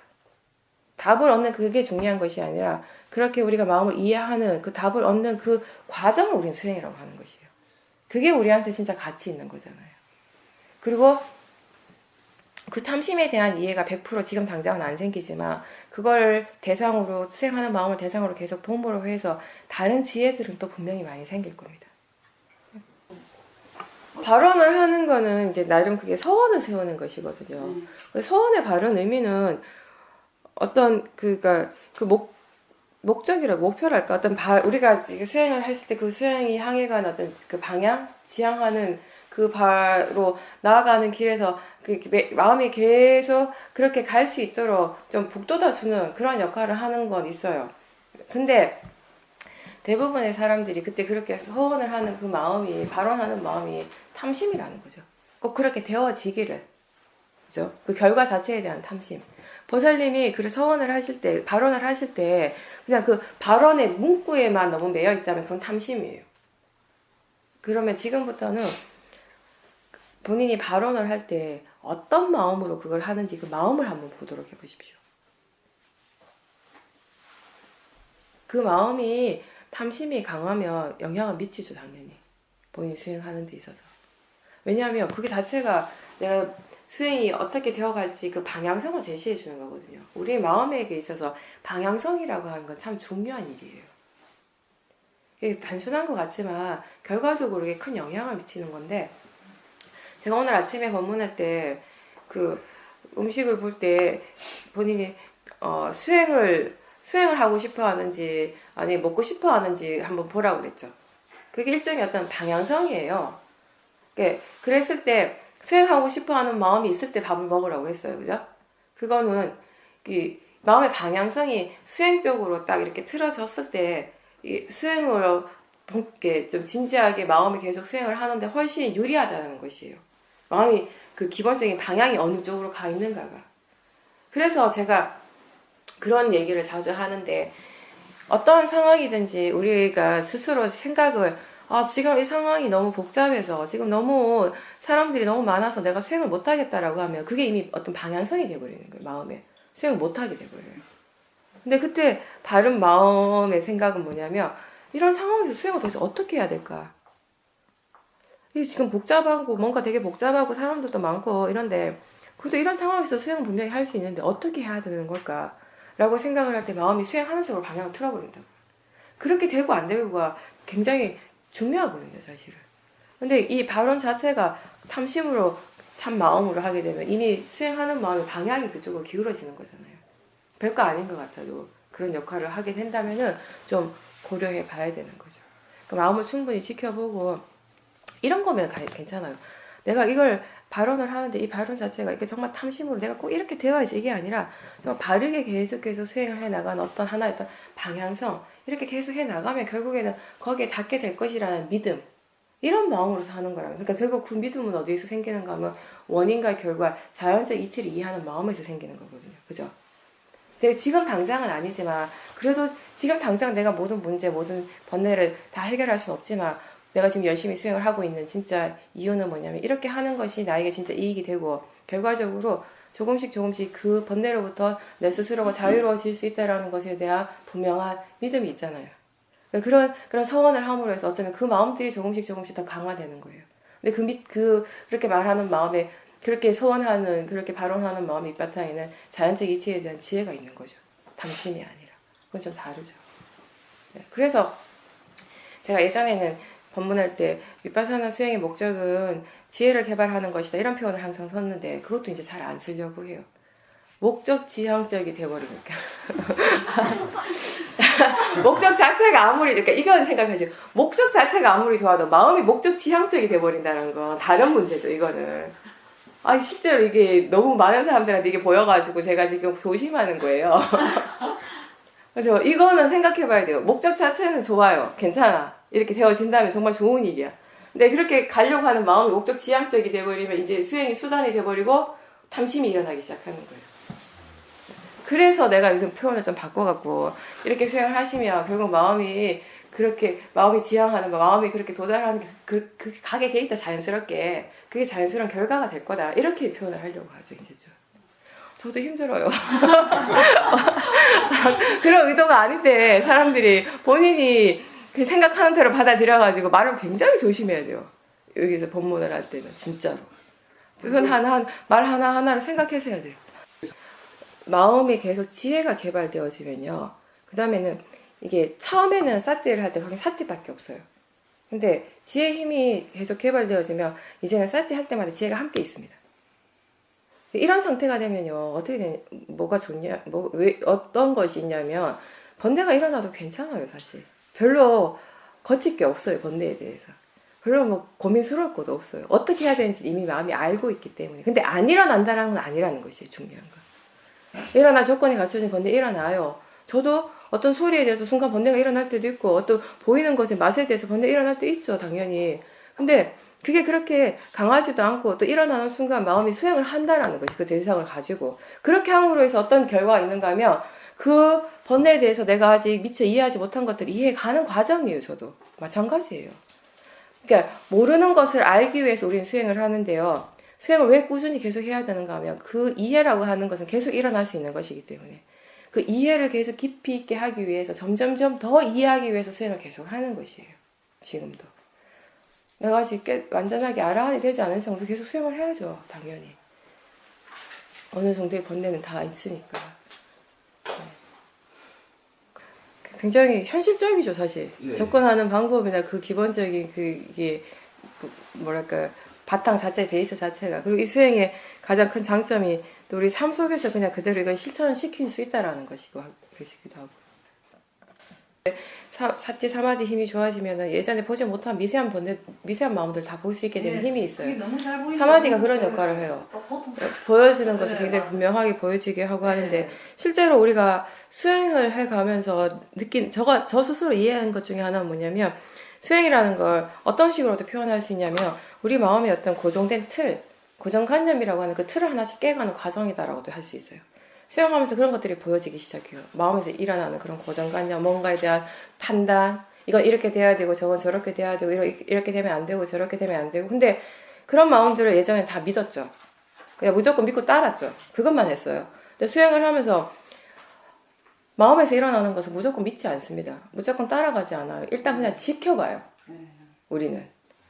그게 차이인 거죠. 수행을 하는 것과 하지 않은 것의 차이는 수행을 한다고 해서 뭐 나쁜 마음, 좋지 않은 마음, 뭐 이렇게 바르지 않은 고정관 이런 게 100% 사라지지는 않아요. 일어나겠죠. 일어날 때 예전에는 그런 마음들이 다 내 거라고 생각하고 내 마음이라고 믿고 그냥 그대로 따라가고 또 번뇌를 일으키고 난 다음에 이제 후회해요. 아, 내가 왜 그랬지? 다음엔 절대 안 그래야지. 다음에 절대 안 그럴 거야 라고 결심하지만 다시 비슷한 상황이 오면 똑같은 패턴으로 돌아갑니다. 왜 그런가 하면 다시 안 할 수 있는 것 자체가 이미 지혜인데 어떻게 하면 거기서 멈춰야 하는지 아는 게 지혜인데 그 지혜가 없으면 그냥 되풀이 할 수밖에 없어요. 그게 우리의 마음의 자연적 이치거든요. 그 또한. 근데 그렇게 따라가는 것이 아니라 수행자는 수행을 할 때는 우리가 반드시 필요한 요건 중에 하나가 뭐냐면 인내심이에요. 그 참을성이 있어야 돼요. 뭐가 일어나더라도 그걸 즉각적으로 믿고 따라가는 대신에 잠깐 기다리고 참으라는 얘기를 제가 많이 하고 잠깐만 기다려보라고 잠깐 기다리고 그냥 가만히 기다리는 것이 아니라 알아차리는 거예요. 그 마음을. 그 마음을 바로 믿지 말고 그냥 단지 알아차림해라고. 알아차리면서 좀 더 할 수 있는 사람은 조사를 그 짧은 시간에 할 수 있습니다. 그 조사라고 하는 게 가장 기본적으로는 지금 일어나는 이 마음이 진짜 필요한가 필요하지 않는가 적합한가 이익이 있는가 없는가 한번 물어보는 거예요. 마음에. 이미 기본적인 이제 지혜가 있으면 바른 답을 주겠죠. 그렇게 해나가면서 보니까 우리 마음에서 일어나는 많은 부분들이 바르지 않는 그런 틀, 바르지 않는 정보로 인해서 쌓여진 그런 고정관념들이 너무 많다라는 것이에요. 근데 그게 바르지 않음을 분명하게 아는 순간에 그 순간에 거기서 우리가 벗어나게 되거든요. 그런 고정관념들의 밑바탕에는 뭐가 있냐면 결국 뭐가 어리석음이거든요. 그러니까 어떻게 보면 수행을 하는 과정은 수행을 해서 지혜가 일어난다라고 하는 거는 그런 잘못된 고정관념, 그런 마음의 틀을 계속 보고 그런 틀을 하나씩 깨가는 과정. 그 틀이 하나씩 깨지면서 수행자가 굉장히 이제 대상으로부터 또 자유로워지는 거예요. 마음으로부터 좀 번뇌로부터 자유로워지게 되는 것이죠. 그런 고정된 틀이 결국 그 자체도 번뇌이지만 그것이 또 다른 번뇌를 일으키는 조건이거든요. 항상. 그래서 반드시 우리가 볼 필요가 있죠. 봐야 되겠죠. 근데 그런 것들이 바로 보이진 않고 사티 사마디 힘이 좋을 때 이런 것들은 아무래도 미세한 마음들이니까 그때 보는 거죠. 제가 하라는 방식이 그거잖아요. 처음 수행을 할 때는 본인의 그 지혜가 전혀 없는 상태에서는 자꾸 들어야 돼요. 듣는 걸 바탕으로 우리가 수행을 할 수 있게 되니까. 안 그러면 내 마음대로 할 거 아니에요. 그죠? 뭐 생전 수행이라는 거 전혀 해보지 않는 사람 딱 데려다 놓고 볼 때 보는 줄 알고 들을 때 듣는 줄 알고 이런 게 이제 알아차림입니다 하면 하죠. 사람들이 하긴 해요. 하긴 하는데 어떻게 하겠어요? 뭘 보든지 뭘 듣든지 내가 다 들어가는 거기에는. 내가 보고 내가 듣고 내가 생각하고 내가 믿고 내가 다 나 이러다 보면 내가 들어가면 그 다음에 뭐가 나오냐면요. 내가 좋아하는가 내가 싫어하는가. 이제 이게 이제 일어나기 시작하는 거예요. 나의 판단들이 이제 생기기 시작하는 거죠. 그 끝은 항상 번뇌겠죠. 좋아하는 것에 대해서는 탐심, 싫어하는 것에 대해서는 진심 이렇게 되거든요.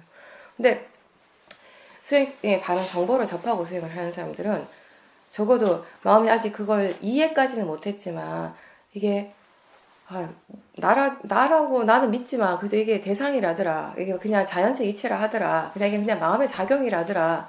그냥 단순히 그렇게만 일깨워주고 단순히 그렇게만 생각해줘도요. 어떤 이익이 있는가 하면 이 대상으로부터 조금 떨어져요. 진짜 수행하는 마음이. 이게 이럴 때 우리가 이제 수행을 하게 되는 것이에요.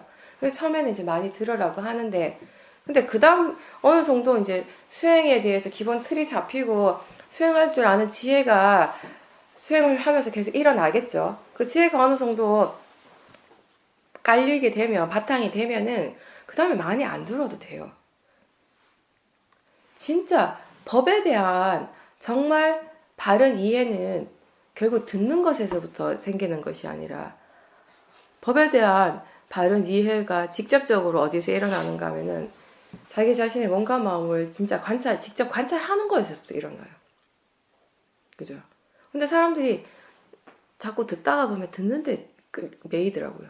왜냐하면 약간 그런 느낌이 드는 거예요. 보살님이 얘기하신 것처럼 어느 순간에 너무 많이 듣다 보니까 내가 다 아는 것 같아요. 정말로. 뭘 들으면 이거 마음이 이렇게 얘기하거든요. 본인이 안다고 생각해요. 아는 게 아니거든요. 정말 본인이 알고 본인이 이해한다면은 그런 모든 것들이 본인의 실제의 삶 속에서 적용이 되는 것이에요.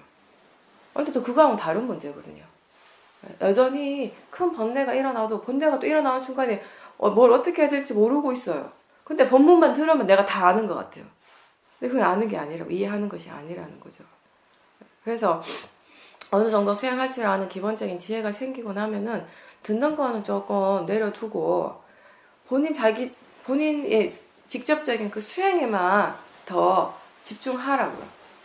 그렇게 해서 알아지는 것이 진짜 중요한 거니까.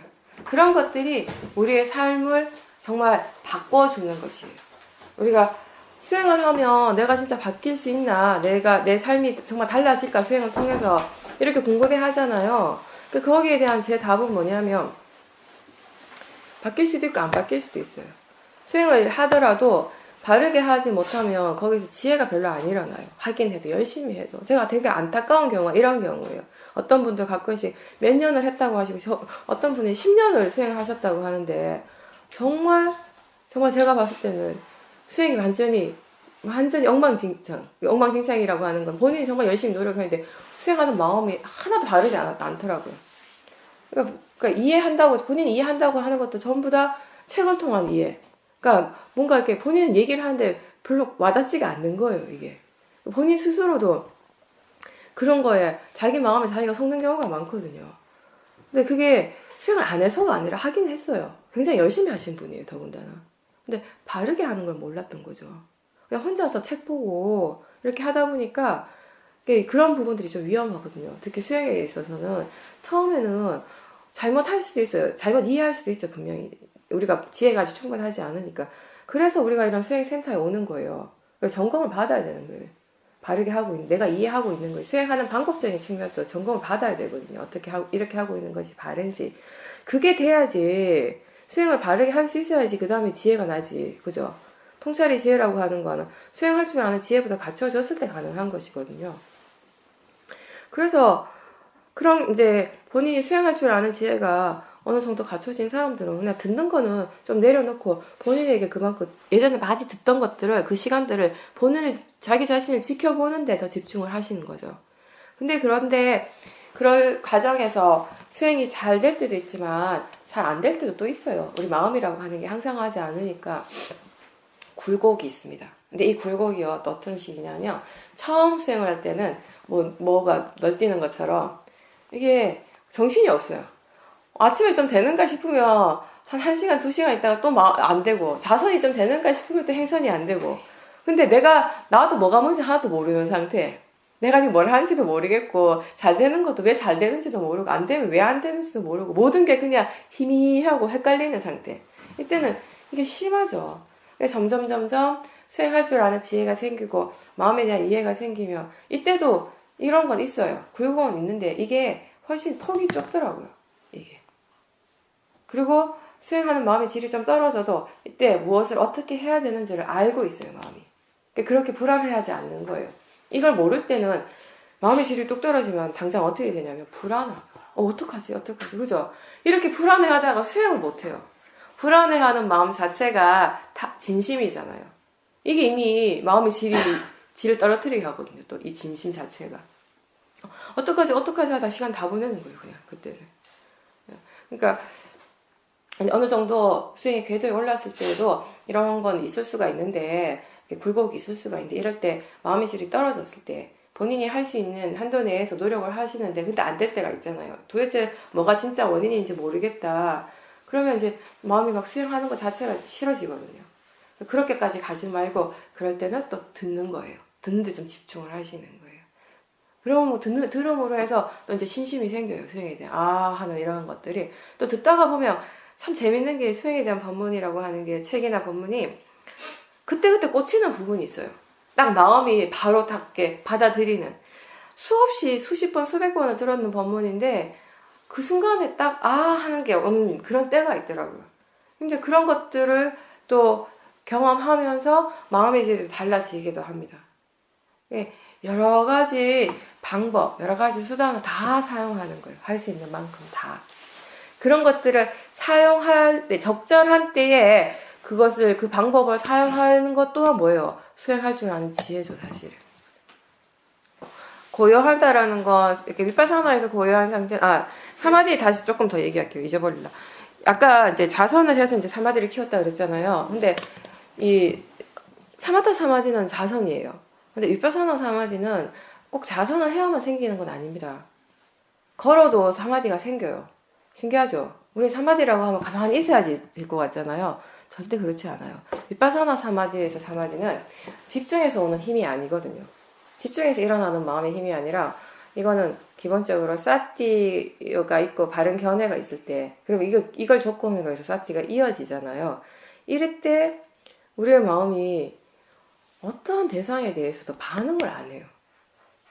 왜냐? 견해가 바르기 때문에. 뭐가 일어나더라도 그냥 대상이거든요. 좋아할 것도 아니고 싫어할 것도 아니고 대상이에요. 우리 마음이 동요한다라고 하는 건, 사마디가 없고 마음이 동요한다라고 하는 건 번뇌가 있는 상태거든요. 근데 그 번뇌가 계속 대상을 향해서 일어나고 있거든요. 이 대상이 좋다 나쁘다 이렇게 판단함으로 해서 일어나는 번뇌들이겠죠, 대부분. 근데 견해가 아주 충분히 바를 때는 비파사나 사마디는 대상이 계속 바뀌잖아요. 근데 어떻게 마음이 고요해지는가? 답은 이건 거예요. 아무리 많은 대상들이 일어나더라도요, 대상의 성질은 뭡니까? 하나예요. 알아지는 성질. 마음은 그걸 알고 있어요. 마음이 지금 이해하고 있는 건 바로 그 점이고, 알고 있는 건 바로 그거예요. 알아지는 성질을 보고 있고, 알아지는 성질을 이해하고 있거든요. 그때는 아무리 많은 대상이 일어나도 마음이 움직이지 않는 거예요. 당연히 그렇겠죠. 그러니까 관념적으로 딱 어떤 정해진 하나의 대상은 아니지만, 호흡이면 호흡, 이런 하나의 대상은 아니지만, 마음이 향하는 건 사실 하나 쪽으로 향하고 있어요. 이때도 하나의 성질로 향하는 거죠. 대상을 대상으로 이해하고 있다면 대상이 알아지는 성질을 계속 아는 것이거든요. 그죠? 그러니까 마음이 고요할 수밖에 없는 거예요. 당연히 고요해지겠죠. 어떠한 대상에 대해서 반응하지 않고. 그래서 위파사나 사마디는 저는 이렇게 표현을 해요.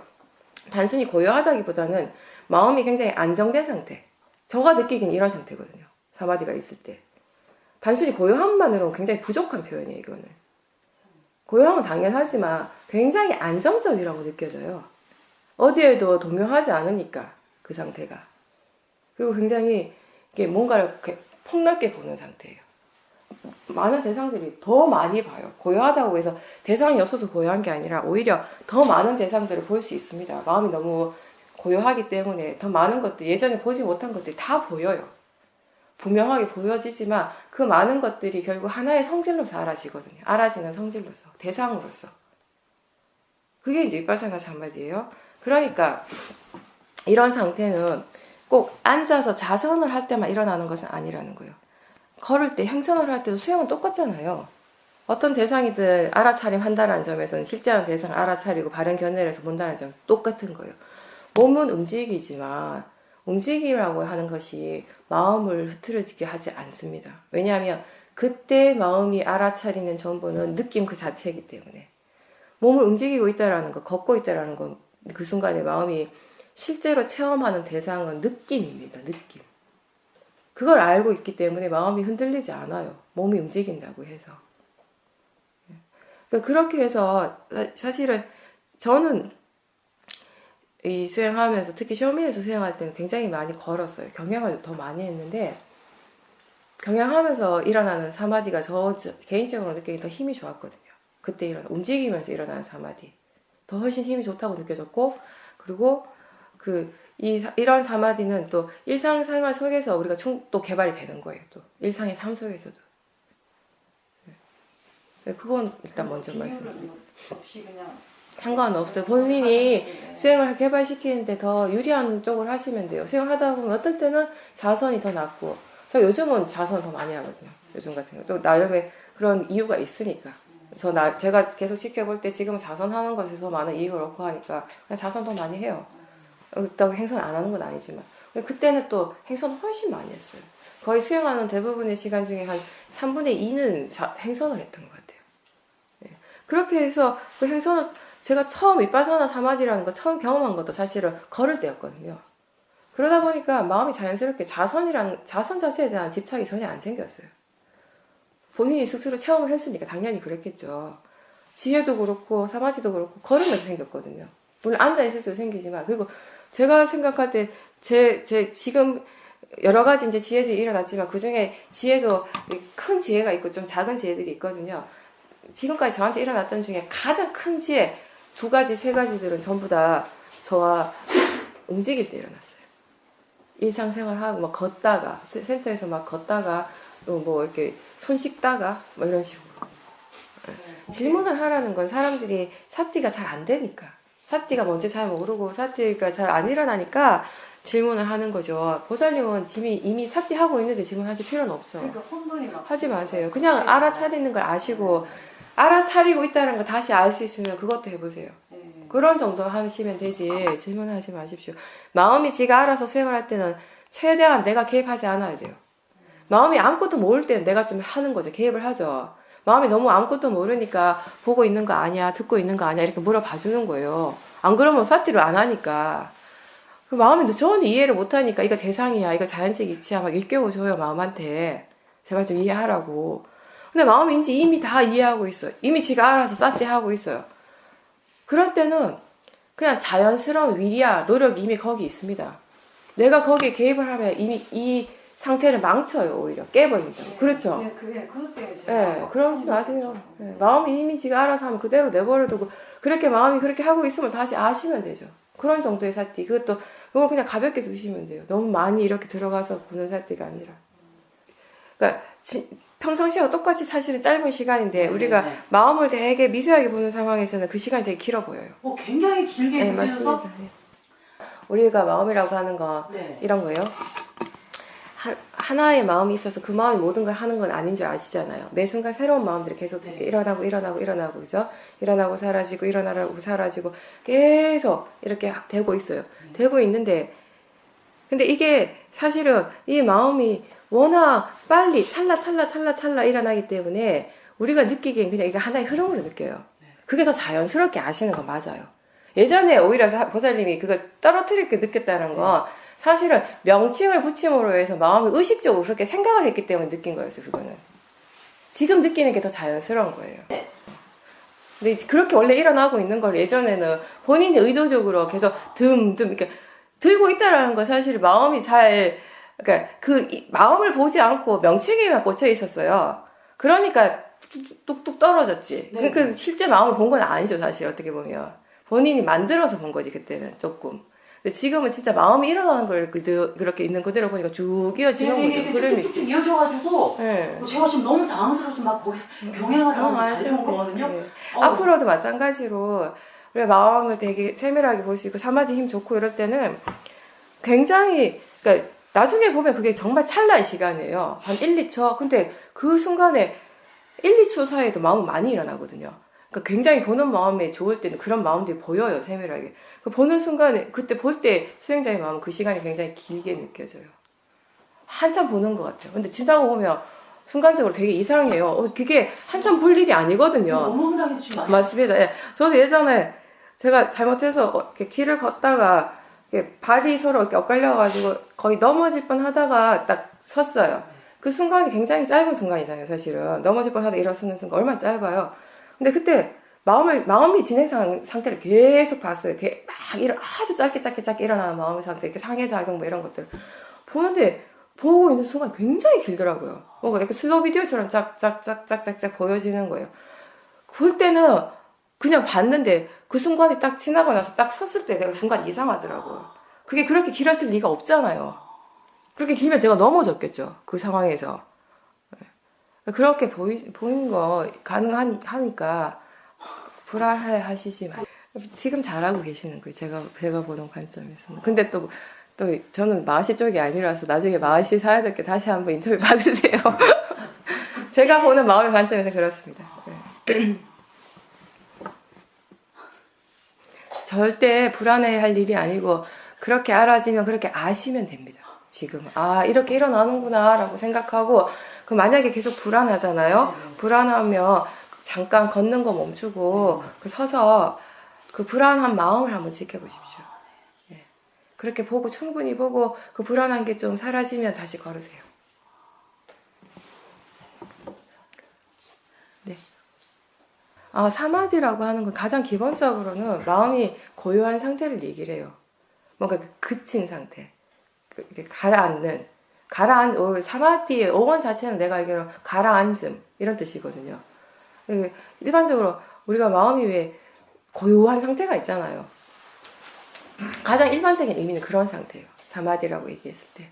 그렇게 고요한 상태가 올 수 있는 게 두 가지가 있는데 하나는 강한 집중을 통해서 고요해질 수 있고요.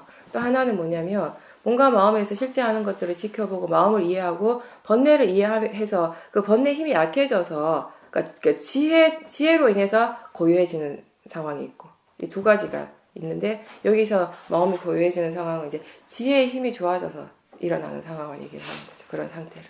그렇죠. 네. 굉장히 깊은 고요함이 있고 조금 얕아서 금방 깨지는 고요함이 있고 이게 뭐 1시간, 2시간, 하루가 지속되는 고요함이 있고 다 다르죠. 그건 그때 마음의 조건에 따라 다른 겁니다. 근데 기본적으로 이 지혜의 힘이 좋아서 오는 사마디는 길게 갈 수 있죠. 그리고 그런 것도 있어요. 계속 수행을 하고 보면 위파사나 수행, 특히 이 체험이 수행을 이렇게 하면은 우리는 항상 마음을 그냥 처음에는 그냥 마음을 단순히 알아차리는 것에 중점을 두지만 그 다음에는 그런 마음들이 어떻게 해서 일어나고 있는지에 대해서도 이해하도록 많이 노력을 하거든요. 그러면 사마디도 마찬가지예요. 처음에는 사마디가 일어났을 때 그런 고요하고 안정된 상태를 자체를 알아차림하는데 더 나중에는 나아가서는 그런 상태가 어떤 조건 속에서 일어날 수 있는지도 마음이 이해를 할 필요가 있는 거예요. 원인과 결과를 함께 이해한다 그랬죠. 지혜라고 하는 것을. 결과만을 보는 것이 아니라. 그런 조건을 이해하게 되면은 우리가 좀 더 마음이 많이 불편하고 들뜨고 이럴 때 본인이 수행하기가 훨씬 더 편안하겠죠. 유리하겠죠. 어떻게 하면 그러니까 마음을 고요하게 하는 조건을 안다라는 거는 마음이 불편할 때 왜 마음이 불편한 것도 알 수 있는 것이에요. 그러니까 수행할 때 수행이 아까 이렇게 막 굴곡이 있다 그랬습니다. 수행이 잘 될 때는 우리가 와 수행이 잘 된다 너무 좋다 그냥 마냥 좋죠. 와 좋다 끝. 그러다가 또 무슨 이유인지 모르겠지만 마음의 질이 뚝 떨어져요. 아유 또 이제 또 올 것이 왔구나 또 이러고 맨 이렇게 왔다 갔다 하는데 우리 이 수행에서 가는 방향은 어떤 방향이냐면 마음의 질이 좋아서 수행이 잘 될 때는 어떤 조건이 어째서 수행이 잘 되는가에 대해서 궁금해하라는 거죠. 분명히 이유가 있겠죠. 그냥 무대뽀 아니거든요. 로또 아니거든요. 분명히 일어나는 모든 마음은 조건 따라 일어나요. 우리가 그 조건을 모르는 거예요, 지금. 그래서 일희일비하는 거죠. 마음의 상태에 따라서. 조건을 알지 못하니까. 그 조건에 대해서 이제 궁금해하라는 거죠. 점점. 그런 방향 쪽으로 가요. 이게 지혜 중심으로 가는 것을 얘기하는 거예요. 이해하는 쪽으로 가는 거. 도대체 왜 그런가를 탐구하는 거죠, 나름. 그 탐구라는 게 생각을 통해서 하는 것이 아니라 그 답은 수행 자체를 통해서 일어나는 거지만 반대로 수행이 안 될 때도 있어요. 진짜 마음의 질이 안 좋을 때 있겠죠. 그러면 왜 안 좋은 거야? 어째서 안 좋은 거야? 어떤 조건들 때문에? 거기에 대해서도 궁금해하고 결국엔 이해할 필요가 있다라는 거죠. 그러면 마음의 질이 안 좋을 때 그런 마음 직전에 마음의 질이 안 좋다는 건 번뇌가 일어난 거예요, 결국.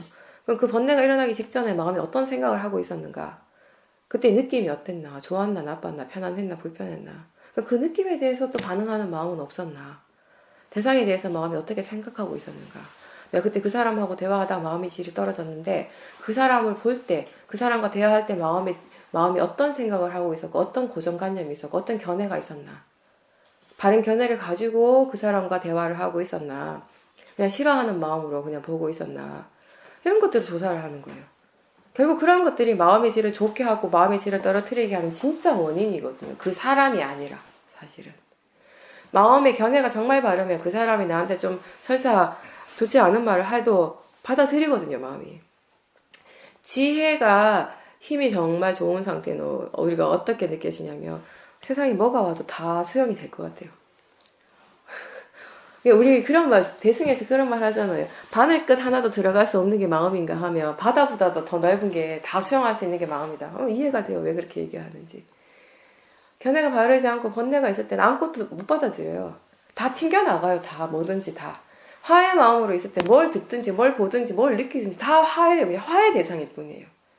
지혜의 힘이 굉장히 좋을 때는 평상시 내가 화가 나던 대상들도 그냥 받아들여지는 거예요. 아유, 뭐 제가 그럴 이유가 있겠지. 이런 마음도 들기도 하겠지만, 물론 그거는 지혜는 아니지만 예를 든다면 그냥 자연스럽게 그 사람이 아니라 그 마음으로 보게 되는 거예요. 화의 마음. 상대가 나한테 화를 내도 제가 나한테 왜 화를 내게 아니라 그냥 화의 마음 그 자체를 보는 거예요.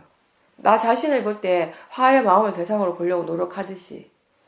그리고 화의 마음에 대한 이해가 있을 때는 상대에게서 일어나는 화의 마음도 우리가 이해가 되거든요. 그럴 때 내가 덜 화가 나는 거죠. 네, 그런 식이 되는 겁니다. 아까 거사님이 질문하실 때 답이 좀 이렇게 이어지는 거죠, 이게. 언제 그렇게 될까요? 막 이러네. 말은 좋은데 이게 저도 미안합니다. 죄송합니다. 말은 그런데 실제로 우리한테 일어나는 건 전혀 이것과 거리가 멀어가지고. 근데 그 또한 각자의 마음의 조건이에요. 내 말이 전혀 공감이 안 되고 언제 그렇게 되지 하는 생각이 든다면 그만큼 본인의 마음이 지금 번뇌가 크다라는 거예요. 번뇌가 강하다라는 겁니다. 그거는 본인이 스스로 생각하시기에 아 정말 내가 이 정도로 수행이 된 것 같다라고 믿어진다면 그런 마음이 든다면 근데 또 그렇게 내가 이렇게 내 스스로 판단하는 것하고 막상 그 대상을 만났을 때 마음이 어떨지 또 모르는 거예요. 사실은 마음이란 건 그 순간에 일어나는 것이기 때문에 일어나지 않는 이상은 절대 알 수 없는 게 마음입니다. 그래서 궁금해서 한번 딴 게 아니라 수행을 점검하는 측면에서 보고 싶다 하면 보시면 돼요. 네. 저는 볼 것 같아요. 기회가 되면.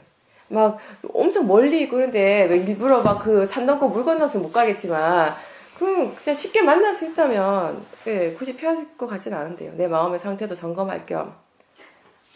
그냥 보면은 아마 본인이 생각한 것보다 수익이 잘 안 될 겁니다. 대체로. 제가 많이 체험해봐서 압니다. 그래서 그걸 보면서 또 내가 부족한 걸 보게 되더라고요. 그래서 저는 본다고 얘기하는 거예요. 내가 부족하고 내가 나한테 약점인 걸 그렇게 두려워하지 마세요. 그게 정말 내가 수행을 하는 진짜 이유거든요. 안 되기 때문에 하는 겁니다. 잘 되면 못하러 해요. 그죠? 하는데 그 하는 마음이 탐심이어서는 안 된다고. 하지 않는 것이 진심인 것도 바르지 않다고. 아침에 그 얘기했습니다.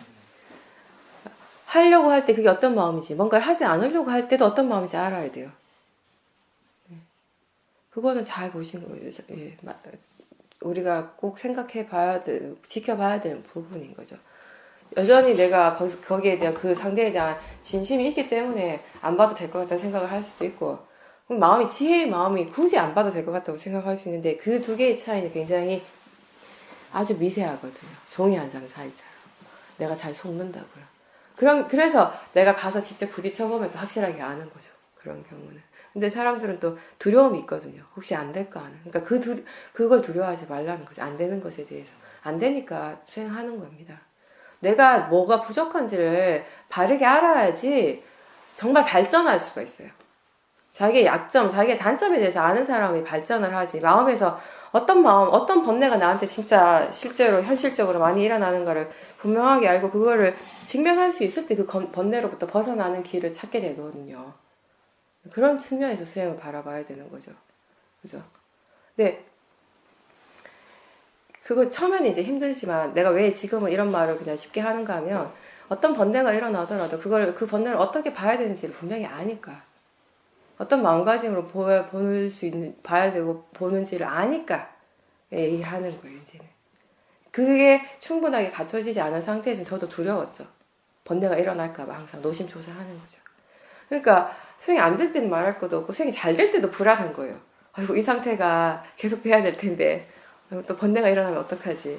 왜냐하면 수행을 어떻게 해야 되는지 아직 완벽하게 알지 못했기 때문에 그렇고 자연적 이치에 대한 이해가 아직 부족했기 때문에 그래서 그랬던 거예요. 그런 마음들이 일어났던 거예요. 지금 앉아 계시는 동안에도 계속 지금 듣고 있다라는 걸 아는지 지금 느끼고 있는지 아는지 이런 것도 질문하시면 되고요. 근데 좀 이따 법당에 가셔서도 이렇게 지금 뭘 알고 있는지 알아차리고 있는지 이렇게 물어보면서 계속 해보십시오. 앉아서 이렇게 좀 졸릴 수 있어요. 그러면 좀 일어나서 걸으면 행선을 하면 좀 알아진 대상들이 좀 분명하기 때문에 어쩌면 수행하기가 더 좋을 수도 있습니다. 그러니까 이것저것 같이 해보고 본인이 수행하기 좀 더 좋은 걸 선택해서 하시면 됩니다. 그때 처음 수행할 때는 질문하지 않으면 사티는 없는 상황이었으니까. 본인이 자주 한다라고 생각하는 그 이상 자주 하셔야 돼요, 사실은. 그러니까 제가 맨날 하는 표현이 이렇게 사띠 있는가, 사띠를 일깨워주는 질문, 처음 수행하시는 분들, 익숙하신 분들은 질문할 필요가 없지만 처음 하시는 분들은 이 질문은 아무리 자주 해도 지나침이 없다, 부족함이 없다. 할 수 있는 만큼 최대한 자주 해보십시오.